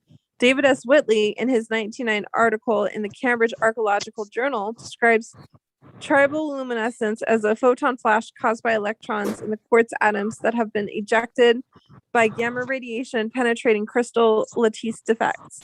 A small mechanical shock allows these electrons to overcome their energy barrier and to stay down to ground state, giving off a glow as they return to their atomic orbit. The Pueblo Indians of New Mexico regarded these stones as magical and used them in ceremonies related to weather. Other tribes in California and Arizona use them in similar fashion. Archaeologists reported finding lightning stone pairs in many excavations made in the American Southwest, and a pair of lightning stones discovered inside a kiva sometime during the 1930s is on exhibit in the Florence Hawley's Ellis Museum at Ghost Ranch near Abiquiu, New Mexico. Lightning stones can be distinguished from polishing stones, burnishing stones, or pebble smoothers by their color. And then he goes on to say, in all the New Mexican pairs, I've examined stones that made up the pairs were each more or less of similar size and color. It is my belief that many times archaeologists do not recognize the difference between lightning stones and polishing stones. And then he goes on to talk about while making a service collection after rain at Saticho Venado, a portion of the pre-Columbian Maya village of Exmancab on the west coast of Cozumel, I found 2 small lightning stones lying only inches from each other. So he keeps saying that like Fenn's treasure hunt is tied into Cozumel a little bit and San Lazaro. In layman's terms, though, that the reaction is the same as static electricity. If you turn off all the lights and you can generate static electricity, that's what it would look. That's what these stones would make it look like down in the kivas. But what I'm interested in is like, because Fenn first reached out to this man to acquire the chest, and this man says he couldn't get it for Fenn in time, so Fenn created a replica of it. That's awesome. So it's interesting. So and then it talks about Cozumel, and we know Forrest said Skippy died in Cozumel. Allegedly, this is in 1976 when Skippy died. Classic Neolithic artifacts from the main plaza of Aguateca, Guatemala by Kazuo Omoyo. That seems to hint that other examples have been found but not correctly identified. It's weird because he keeps talking about certain things. The treasure is very real and is still out there waiting to be found and claimed. And he goes on to talk about I didn't mean that I thought I found the only ones in Mexico. What I meant was I seem to be the only one to recognize them as such and publish my findings. I use the word important to point out that they were not native to Cozumel. But then I'm more interested when he talks about the story. He's like, he talks about certain things about Fenn's story in the plan. I've known Forrest for over 20 years. He is certainly not a nutcase. Eccentric, maybe sometimes. Can he afford to give away $2 million worth of gold and jewels? Most definitely. Drop in the bucket. Some multimillionaires throw lavish $1 million parties, and when it's over, it's over. Forrest has been getting his vicarious kicks from this treasure hunt for almost 10 years now. I am sure your lifestyle and level of spending might seem obscene to an impoverished Haitian. It is all relative. Forrest also has spent large sums of his own money on a nonprofit supporting kids at risk, as well as other charities. He made his own money, and I'd say he can spend it or give it away any way he pleases. Did he really hide the treasure? Yes, he did. Many of his friends urged him not to do it. He had been talking to us about doing it for a while because we thought it might put his family in danger from crazies. But he did it anyway. I know the man very well, and I believe him completely when he says he hit the gold and jewels. Interesting. Where's some more information on this dude? Okay, there's... You know what's annoying is I can't do fucking gallery view. It's gallery view on my fucking screen, but it's not gallery view on YouTube. It's just my fucking face. I don't want it to just be my face. Why can't it just be gallery? Fucking hate it. Literally go to gallery view if we all talk. See if I go click here. I'm on gallery view. See, but I mean, see now you'll get part of a gallery view. So if we all click the faces, it'll then gallery view in. But without a face, it doesn't. Oh yeah, you guys all have to have faces. God bless it. See? Yeah, It's you're gonna. Sunday. I get it. They're gonna have to start super chatting you a little bit better before I show my face. No need for super chats. But like why can't they let us gallery view where we just have your icons instead and you know what I mean? That's fine with me. I don't give a shit. It's Yeah. so many rules. Didn't the icons show up at the desk? No? The desk view? You put up a cool desk. Yeah, and Yeah, all but that whole view didn't even show up on that whole view didn't show up on. It's Jack says now it's gallery view. Oh, well, it's gallery view now because Davio showed his face, so I think he's right. Anyway, it doesn't matter, Okay. whatever. And Jack, what do you mean you're gonna have fun tonight? Like, why should I go on after K-Pro show? What's happening? Give me the lowdown. Oh yeah. Who is Jack, by K-Pro's the on way? tonight? Boo. K-Pro? Yeah, like why don't we just figure out who is Jack? What the fuck is... I know who Jack is. He used to go on camera all the time. Are you Did talking he? about Jack or Jack?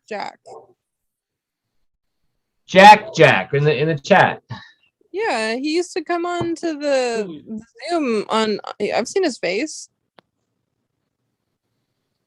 X-Face. Okay, I was just asking who they were though. He's Which someone one that are you likes talking to about? stir the pot sometimes. He's pretty cool though. On a song. How did Dave just Everything get on upset? Cozumel. Well, then why can't we find anything on Skippy's death?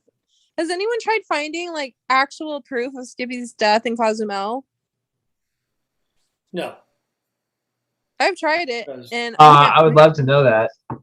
That's what I've been trying to find for like years. Apparently, it was 1976. Then he died. Let me try this. Wait, no.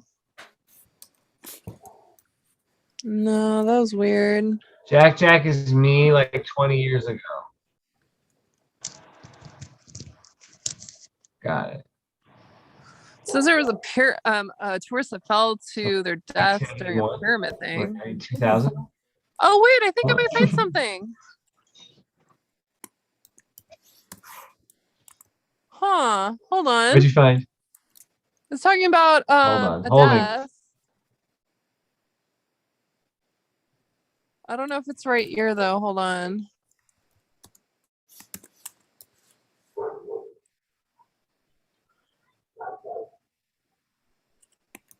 No, it can't be that one.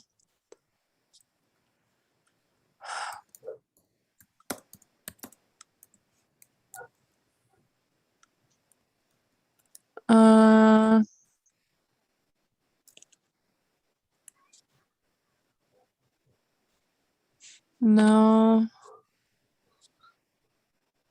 Yeah, there's like nothing.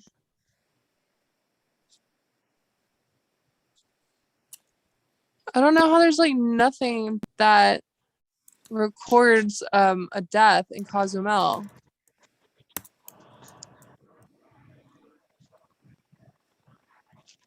Unless that's not the real name. I saw a death certificate, I think, once. For Skippy? Yeah, and it verified it.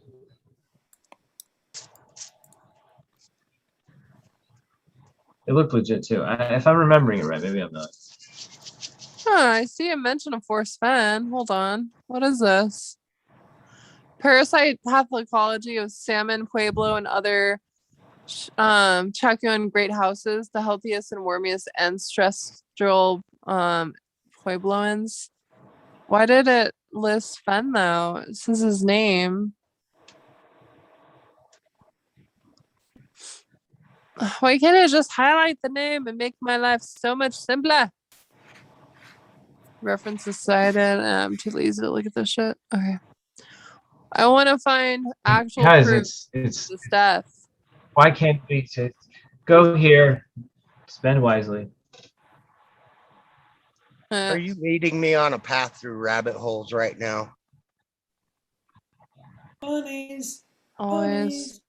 Bunny den. Bunny nests. That's just so weird. I'm gonna go back into Rick Vauschke. I feel like he's key to something. Nesting with bunnies. So if Fenn wanted the chest and he couldn't acquire the chest, and he claims that Fenn made a replica of the chest, kind of makes sense about the differentiation between the detail of the chest versus Fenn's chest. Cozumel maps.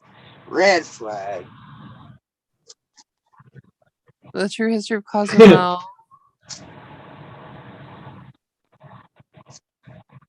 How did it switch though? Because it went from,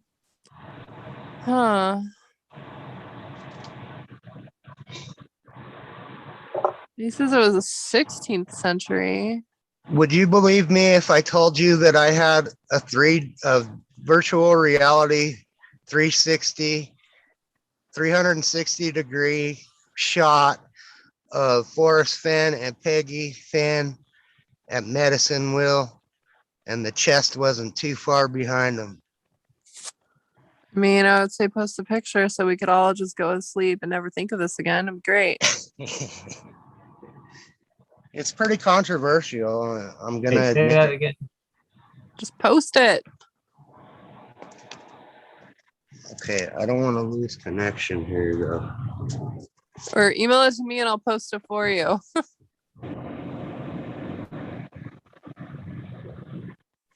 Email it. I'm serious. I'd look at it. Okay. I'm gonna leave chat and go get it real quick, and I'll be back. Okay. Or I'm gonna leave the Zoom, and then I'll come back and chat. Thanks for having me on here. You have to click leave Mr. so you can Napple. come back on the same link. Yeah, dude, no problem. Come back anytime, but click, like, do what Candy said, because I don't know how this works. Yeah, What do we Yeah, have you to have do? to click leave. I'm gonna go get. I'm looking for it. Okay.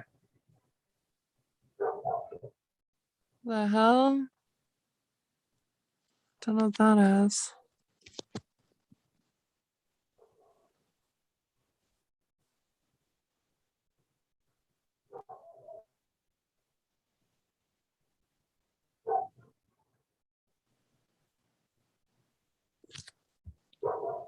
Why? Don't you find that weird, Ben? What? That Skippy allegedly died in Cozumel, right? And the same person who majors in Right. everything historically speaking in regards to Cozumel is the same person Fenn originally reached out to acquire the said chest that he needed and would not like continue to do the chase without this chest. So there is interesting connection to Cozumel. I just don't know exactly what all of it is. It just feels like it encompasses so much. It's meant to zap you of your energy. No, I think it's something important. It's just the Tulum and everything. That's what I Hold mean. on. But that's why it's so hard to figure out. This is how these kind of things don't get found out because Well, like so much work. Fenn and Rick wrote the Las Kivas of San Lazaro, right? But everything centered around the chase, in my opinion, of how it began was maybe with Skippy's death and Cozumel. I want to read more about Cozumel.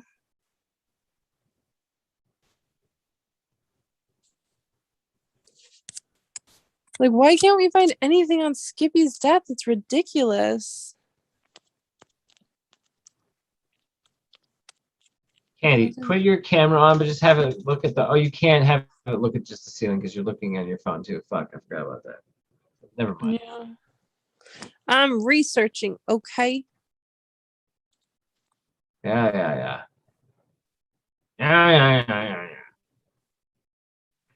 Tony Clifton. Y'all don't know that. Tony Clifton.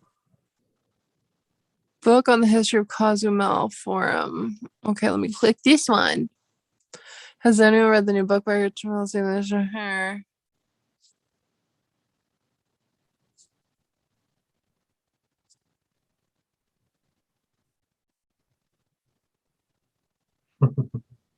Has anyone thought to have reached out and talk to him now?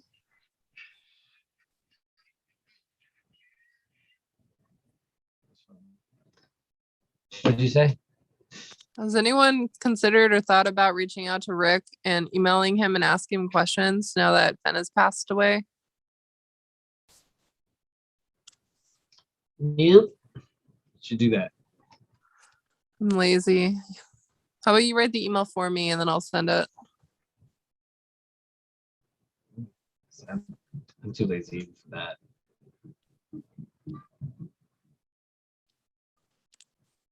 I'm lucky I'm still in this damn hunt.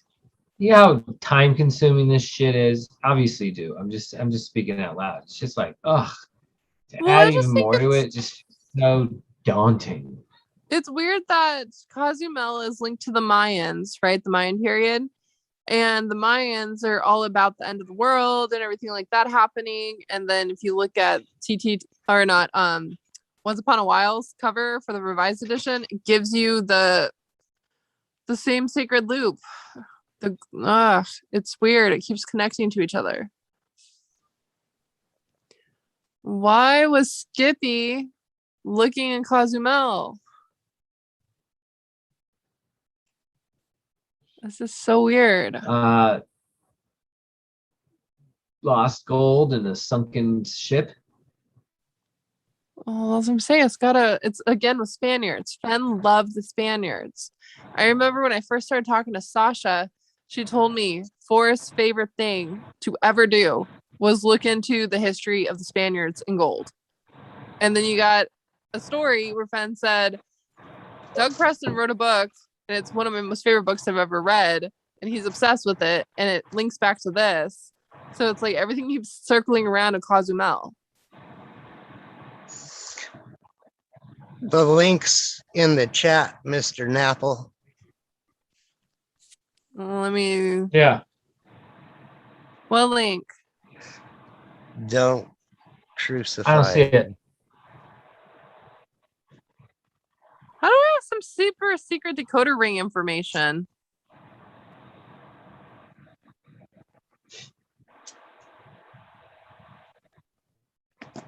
Yeah, try Quintana Roo, LB. Yeah, it's pretty cool. You could look around everywhere you want to look up there. Galaxy. Right through that video. Galaxy better take that back. He's like, I sound like freaking Kyle Sando. No, I do not think the chest is at the fucking San Lazaro. Wait, what link are you talking about, Ghost? Well, I put it in chat, Candy. It's the link for the medicine wheel 360 virtual reality. I'm looking for it. Peggy and Forrest. I don't see it anywhere. And the treasure not far behind it. Really? You can't post anything with a link. I see a link from Five you're a Relief. mod. How do I get you the link? I still have it copied to my clipboard. I don't know. Five Leaf figured out how to do it. He's not a mod. He figured out how to do it? Oh, I see a no, link like in you chat could right put it, now. but you can't Probably. click on it. Right, So but if at least you, I can like- copy and paste that if I want to go to it. I'm looking for. I don't even see Ghost in chat. That's what I'm trying to say. I just posted. For the love of prominently. Let me look again. It says 5:30 p.m. I have a really slow up speed though where I'm at. I'm like up on the side of a mountain. So I honestly don't even know why I can't see you in Hmm. chat anymore. can you guys still hear me? Full press, I never said that. We could Yeah, I hear still you. hear you. Okay. Just post it in Zoom. You can post the link in Zoom, you know. Yeah, I'm still learning it. Yeah, you can It's always do only that. like 4 or 5 days old now. I'm a baby.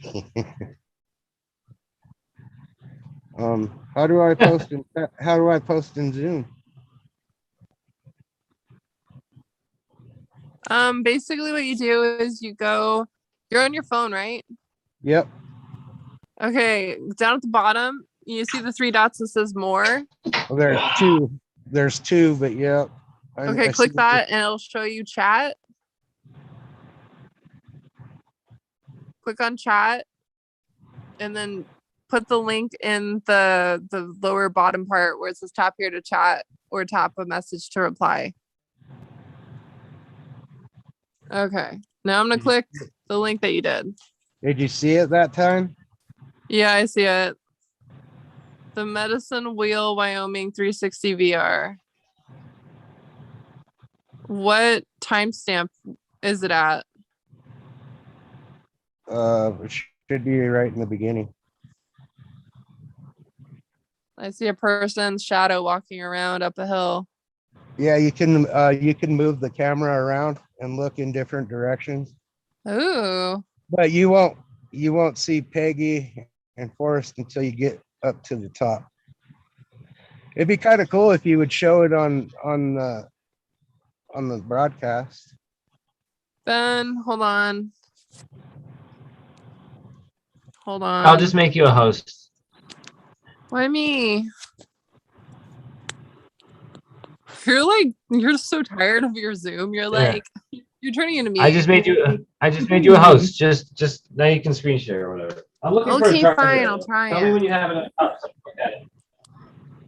Okay, I have it I up. wanna You look little at it. shits. Oh, It won't let you do the virtual thing on this one though. Breaking news. It's not gonna work. This one won't let it do it, so I'm just gonna post it in chat. that's fine. Just post the link then. Just post the link. I said that. I'm gonna post it in That's chat. it. Let me Word find your to your chat mother. again. Hold on. The excitement rises. Paste. There you go. I'm trying to go down a Cozumel rabbit hole, damn it. Okay, it's not till they get to the top. Is it where they see like the medicine wheel information? Yeah, right up in there.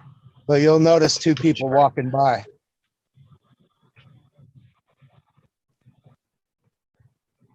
This is making me feel like Major And you can Cloverfield pause it. vibes. You can pause it and look right at them. Fine, I'm waiting. Where are they? I just feel drunk moving this camera around. Where are they walking by? Where? They'll be Ah. coming on the left side of the camera. If I have Hey to Ashley, sit here. I think I left my charger. Oh, If you could I if do you could see bring that somebody. in from the car, that'd be swell. wait, hold on. What's happening? You actually see something? Yeah, I see 2 people. What are you saying? I'm trying to pause it so I can Let me get a see it. snap. Hold on, you little shits. Breaking news. Breaking news. I don't even know what's breaking We on my own show. We gotta shut this down pretty soon because K-Pro is going on. That's not until 6. Yeah, what time is K-Pro on? I thought she's on at 6, right? So we're gonna get off in like a half hour.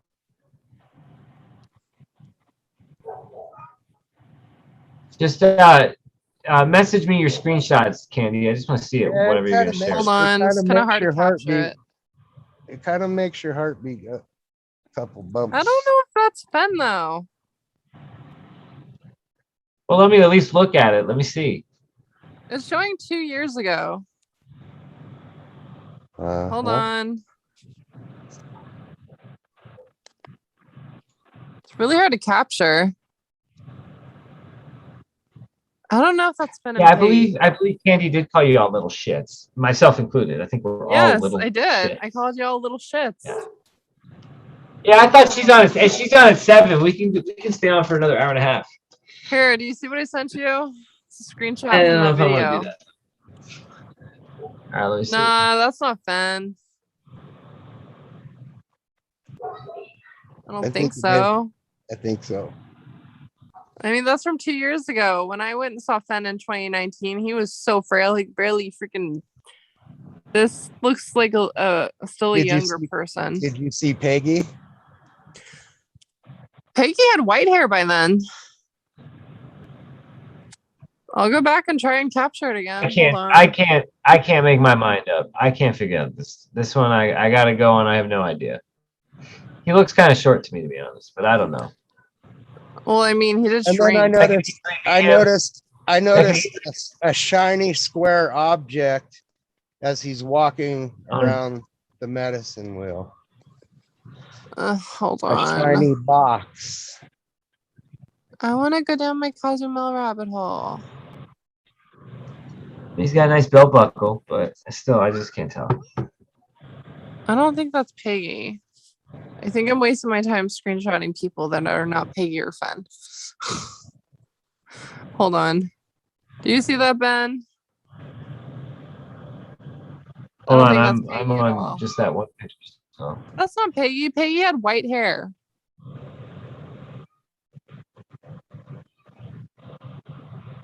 I don't think no, that's that's not Peggy. Peggy.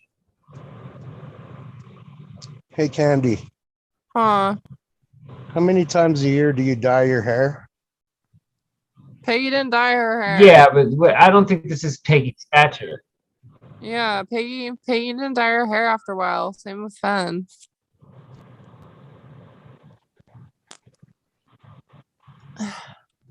I don't know if we share that.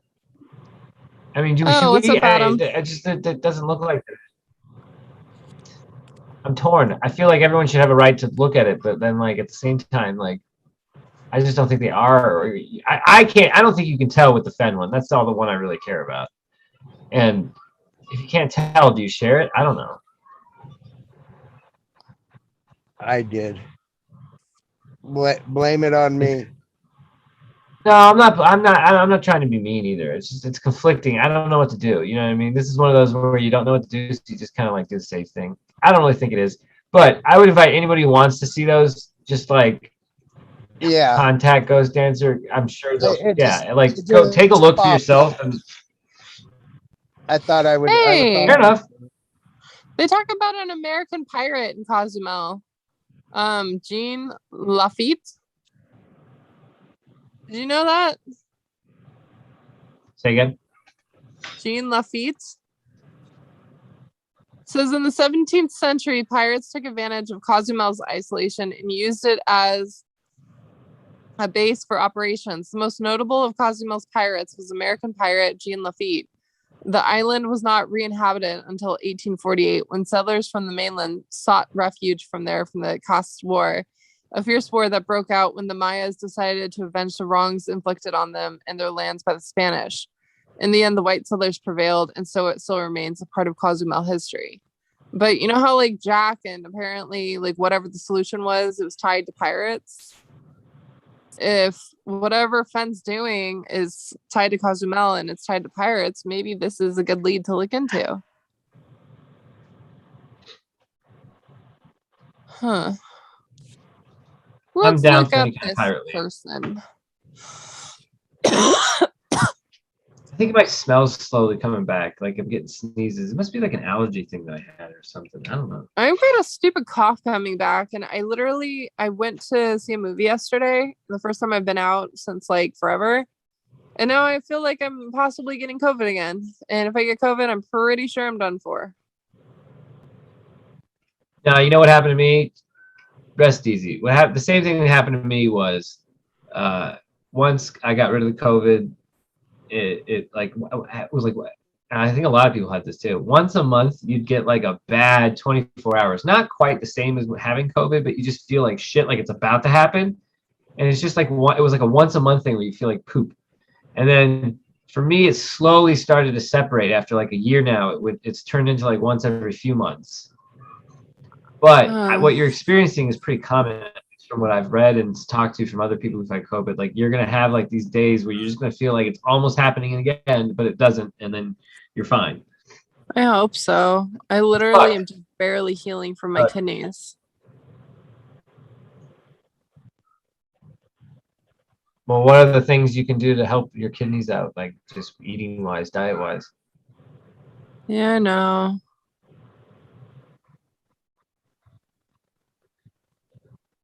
Yeah, Jack. I think that's kind of like me. I mean, it wasn't nearly nothing, but it was definitely wasn't that bad. I don't know. It's fucked. I think I'm gonna end up just. Huh. What? Interesting, weird information about this pirate dude.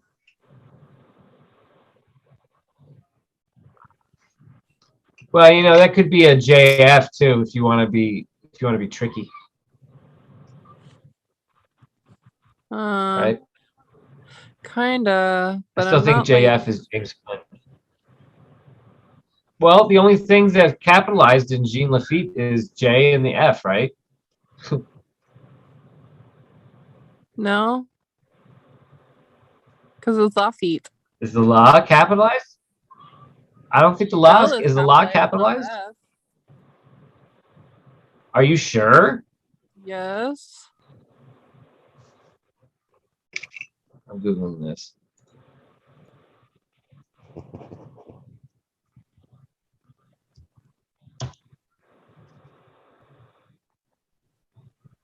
Oh, I see. Okay.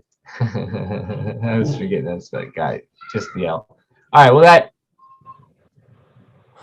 Wait, that's weird. Ramsey right. compares Well, that takes the that fun out. legends So yeah, related to the JF life is and death of Lafitte to those about King Arthur and Robin Hood. Lafitte is rumored to have buried treasure at many locations, including Galveston and sites along coastal Louisiana, such as Contraband Bayou and Lake Charles. Ramsey believes that over time, almost every foot of Grande Isle has been spaded for pirate gold. In 1909, a man was given a 6-year prison sentence for fraud after swindling thousands of dollars from people by claiming that he knew where the Lafitte treasure was buried and taking their money for the promise to find it. Weird. very weird. Well, do you think this might be linked to whatever Skippy was looking for out there? Probably. Because, like, think about it. Skippy was the one that hunted for treasure. Downstairs. He was the one literally, like, scuba diving, looking for old abandoned pirate gold, right? Yep. Fenn wasn't. Fenn was the one that went and dug up graves and found, Indian artifacts and stuff. So where does this treasure and pirate thing come into play? I think it was via Skippy. Wondered this myself. But then how does that connect back to finding these chests? It links back to Cozumel again. But what does that do for us in finding the chests? No one's going to Cozumel. No, not Cozumel itself. I'm saying like the outline of whatever story this is doing. I mean, I'm here for it. Let's just. Final act sure seems to be kept from us, and it's very annoying. I'm very over it. Aren't we all over it? Just can we get to the next part here? I just want to know the story. That's all I've ever wanted. It's kind of like the movie curtains. Quintana Roo. Okay. Earlier. And there's still part of the movie that needs to be observed. or it's like, now again, this is only like a one-time show, right? But it feels as if the person doing the show comes out for like a curtain call. Everybody flicks their lighters up and they come out and do another couple of songs, right? Like you just come to expect it from a certain group of bands, or a movie where you know that they do the after credits scene, like they've set a precedent, blah blah blah, right? There's no precedent set in this treasure hunt, but the way it was sold to me was there would be some kind of curtain call thing happening here at the front end here, and it just doesn't seem like that's the case. So maybe that's a bummer, or maybe we just haven't gotten to it yet. But that's where I'm at with it.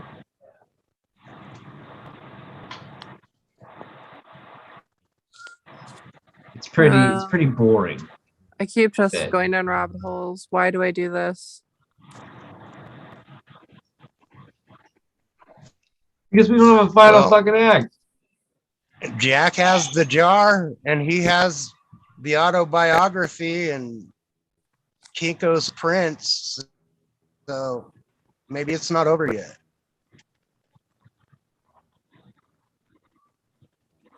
Maybe it's not, but I don't know. Seems like if anything's happening at this juncture, we're not being told about it, which means it's all underground, which Wait a means that no minute. one's gonna know shit. What happened? What? I found a scuba diving death from 1976, but it's located at the Blue Hole of Santa Rosa, which isn't too far away from Cozumel, but it says the Blue Hole of Santa Rosa, or simply the Blue Hole, is a circular bell-shaped pool or small lake located along Route 66 east of Santa Rosa, New Mexico. That is a tourist attraction and swimming venue. And it talks about in 1976, there was a scuba diving accident where 2 people died.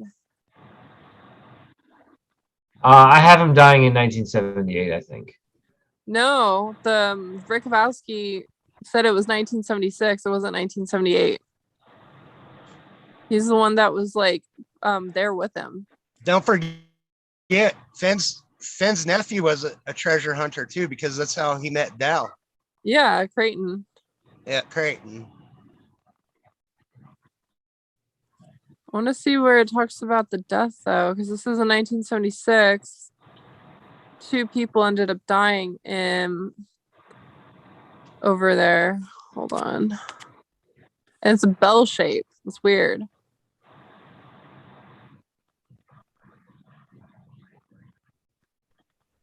He's from Temple, Bell, Texas. But this one says 1978. That might be a good location to start looking for a bell too. Or a jar if you can get it to stay underwater.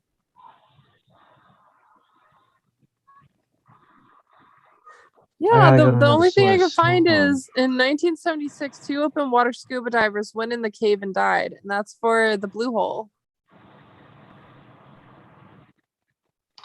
Yeah, but I think even the grave says 1978, or not grave, but like whatever is in his place. Hold on. Yeah. Whoa, he's in. Skippy is in section 5W, row 4, block 23. And it says 1978. Lost Treasures of Yucatan, a Blazing Saga. Oh, what's this one? That's weird.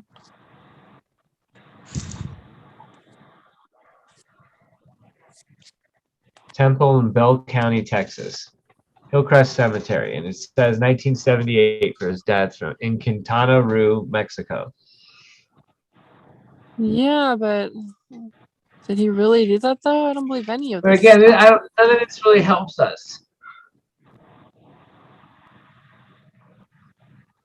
1978.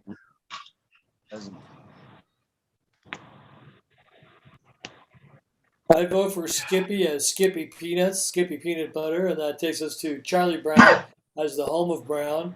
How's that? Ring my bell, baby. Ring my bell. Woo! I like that. It's a little more fun, but I still don't buy that either, Davio. I don't buy anybody's shit, including myself. I don't even have shit to sell.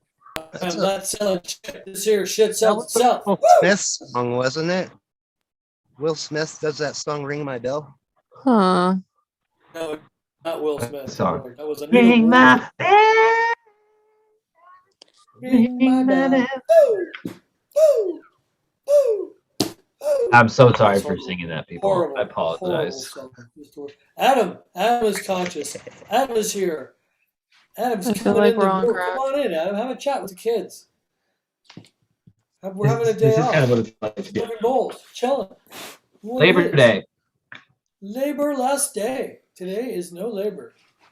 Laborless day. Even the government agreed with the Lord on today. Thou shalt Right. rest and smoke some weed. That's right. Even Texas. Oh man. Now, what other conspiracy? I still see. There's no one can disprove DB Cooper though. Can't do it. Can't do it. Can't do it. Can't do it. You know what? Dear, look at Block the D, 4, row D, 23. Little 4 is little D. devil butt. D Hey, is what? 2. B is 3. DB Wait, let's Cooper. stop talking to each other. So little Sorry. devil butt is talking about the block 4, row 23. On that page, which I believe is like 146, look across to the page directly across from it, and if you count the fourth row up from the bottom and the fourth word in, you'll see that it says William Marvin Fenn on the opposite page. So I think he's even given coordinates right there on where to count words and rows, just right there on that page, directly across from it. So a thing to Is he think about. daring us to say Good Lord. Don't that make me fucker think. Don't make me probably think. put a bell right in the fucking area? There's probably a bell there. And he's like, you got to dig up my No. brother to get that shit, even though his brother drowned. So his brother isn't in that plot. There's nothing in that plot but dirt, right?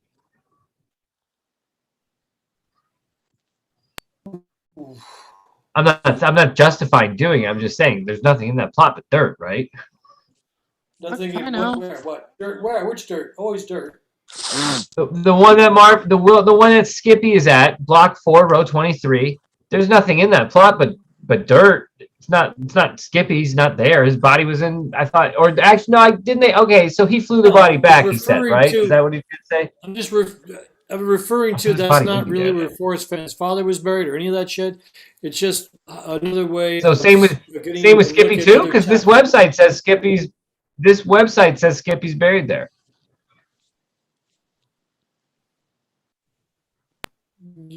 Unless the website's full of shit.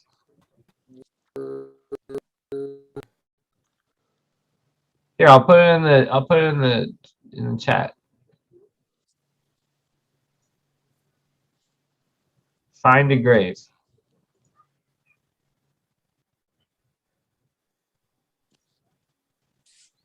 Hey, Silver Fox, what up, playa? There, see it posted in the chat. There you go. I think they're all buried there, man. Everybody's buried there. The point I mean, is unless that that's a the notes ruse. in the book, we're just trying to remember. Oh, I agree. Yeah, that doesn't mean anything. Yeah. Merida Cathedral. Yeah, Merida's Cathedral. Merida Cathedral.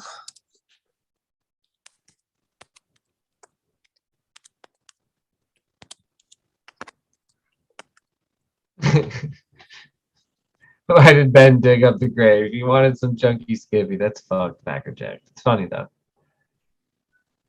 Yucatan. You know, it would be really romantic getting to this, Ben, Americas. is if I go out to where I think this thing is buried, where what the treasure was, and leave something, or so the Let's treasure hunt see. continues on, and then the romance continues. I know that's ridiculous. I mean, if it could be verifiable that the romance is continuing, sure, but it would have to be verifiable, like baton passing. There has to be a chain of custody here. Otherwise, anybody could say they're just keeping it going, and you know what I mean. Like there has to be verifiable chain of custody going on, Well, what if it so was we know it originated from Fenn. right? So what? So I email Jack and say, hey, this is the location, and I'm going to put $5 million. What do you think? Do you think it's close to where you found the chest? Yes or no? And he says yes or no, and then then it continues. You know what I mean? So if it was verified by Jack, I don't think he's gonna do that, and I don't think that would continue it. If you that's just you putting $5 million out there. I'd say claim that shit on your own and bury it where you want to bury it. well, no, it's Because pretending I was right. Jack won't. I don't think that'll get Jack to ever verify anyway.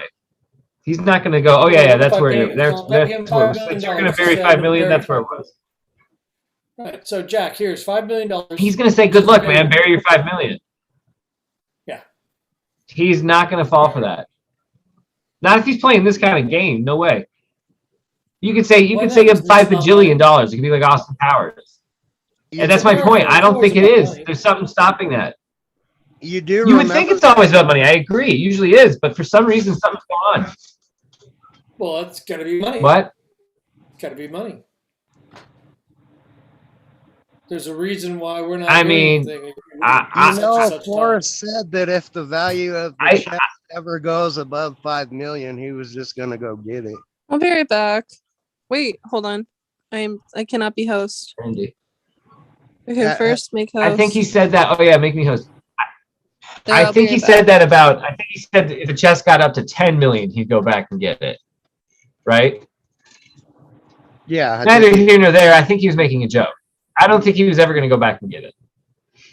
What if one? I don't think if you're leaving 2 million out there, it should be a drop in the bucket. So he probably had a lot more. So he probably didn't need What if- this. Yeah, he's plenty rich. What It's if, not like he imagine needs the if shit he's one leaving coin it. in there was worth $10 million, $10 to $13 million. I've heard for this. one coin. I've heard this story that there could be like that there might have been one coin in there that's worth like more than anything ever. Yeah, that changes the game tremendously, but you have to advertise that, right? Like if you want that price. Otherwise, this assumed value of this chest here is in that 2 million range. You got one of the victory nickels, and there's like two that are not accounted for. If you've got one of those two victory nickels, yeah, they're going for like, I don't know, 5 to 6 million a piece. So one or both of those in there, Right, which for is a big shizzle. letter V, number 5. That can be fascinating, right? Victory V. Right. V as in 5, as in Roman numeral 5, V. Those nickels. And maybe you would think if that's in there, we would find out about it eventually. That kind of sale won't just not happen without it popping. Oh God! If I was Jack, Like my smells are coming back. This is interesting. I think I might be able to taste. What? Less cigarettes will help the smell. But if you're Jack and you've got one of the victory nickels or two, then the rest of the chest is kind of not as important. And he's talking, and then of course there's the Double Eagle 1933s. I mean, could be in there. Those are. Really but then you got to advertise that shit. You got to let people know that. No, People won't assume that there is one of those. Their community, and that goes banging around all kinds of quiet auctions you'd never even know about. The list of people that can. Yeah, but these people bidding on these auctions don't need to sign any NDAs. These people bidding also don't give a shit about keeping secrets either. Whatever they find out, we would find out about at some point. Well, at some point you can buy a nickel from auction and not know who it came from or whatever, because you've got yourself an intermediary that's taking care of all this shit in between. So there's a list of people that can afford this who are looking for it, and it's out there, right? So there's all kinds of not all kinds. Right. There's a few places you can go that'll manage it for you for a price. So who knows? Who knows? Who knows? Full press. Wow, dude. People are so angry. It's ridiculous. Who's Can I turn my mic down? Yeah, I can do that. Is it too loud?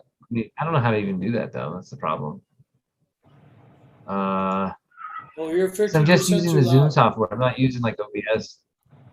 All right, let me go into. I gotta go into my actual See, look what Redneck's talking App, I about. guess. That's the thing that me and Sammy were always talking about. What is this one thing that was in the box that was special only to the finder? We asked Jack that, and he didn't think there was anything in there that stood out as a special thing for him. So what happened to that Forrest said that he put in the box? Something that would be special only to the finder.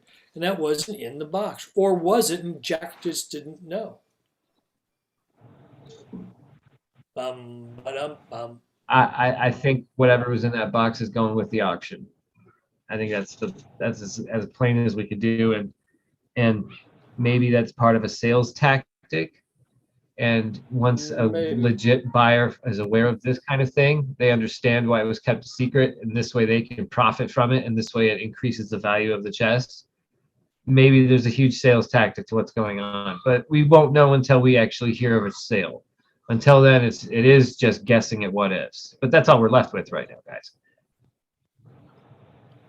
Woulda, coulda, I would shoulda, like what if, I would like an actual title to have been in that chest. would you like the Duke of Earl? Bow, bow, bow, bow. I mean, like the dude of Boundary Street. Dude of Boundary Street. Well, how does You're the dude freedom of of Boundary. information tie into all this stuff? I mean, Jack dude. already made the first mistake by coming out with his identity. So, I mean, he put himself out there. Yeah, but he had to do that because of the court situation, right? He didn't voluntarily do that. So I mean, really, how does it tie into all this? How can you use it to find out the truth?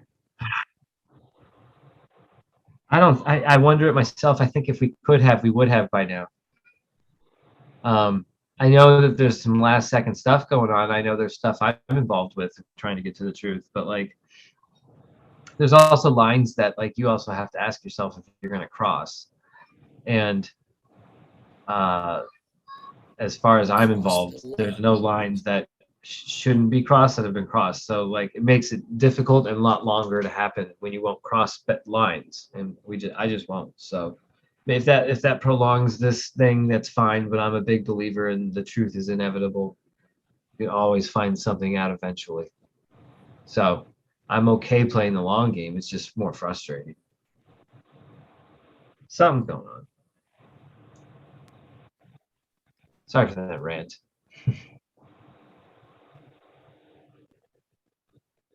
Ooh, Ashley's home. You know what? I think that was a good time to chop it off. Unless you guys want to talk, I can leave it on for another hour. But I think maybe giving everyone a couple-hour break, have some dinner ahead of maybe Capro's show and shit.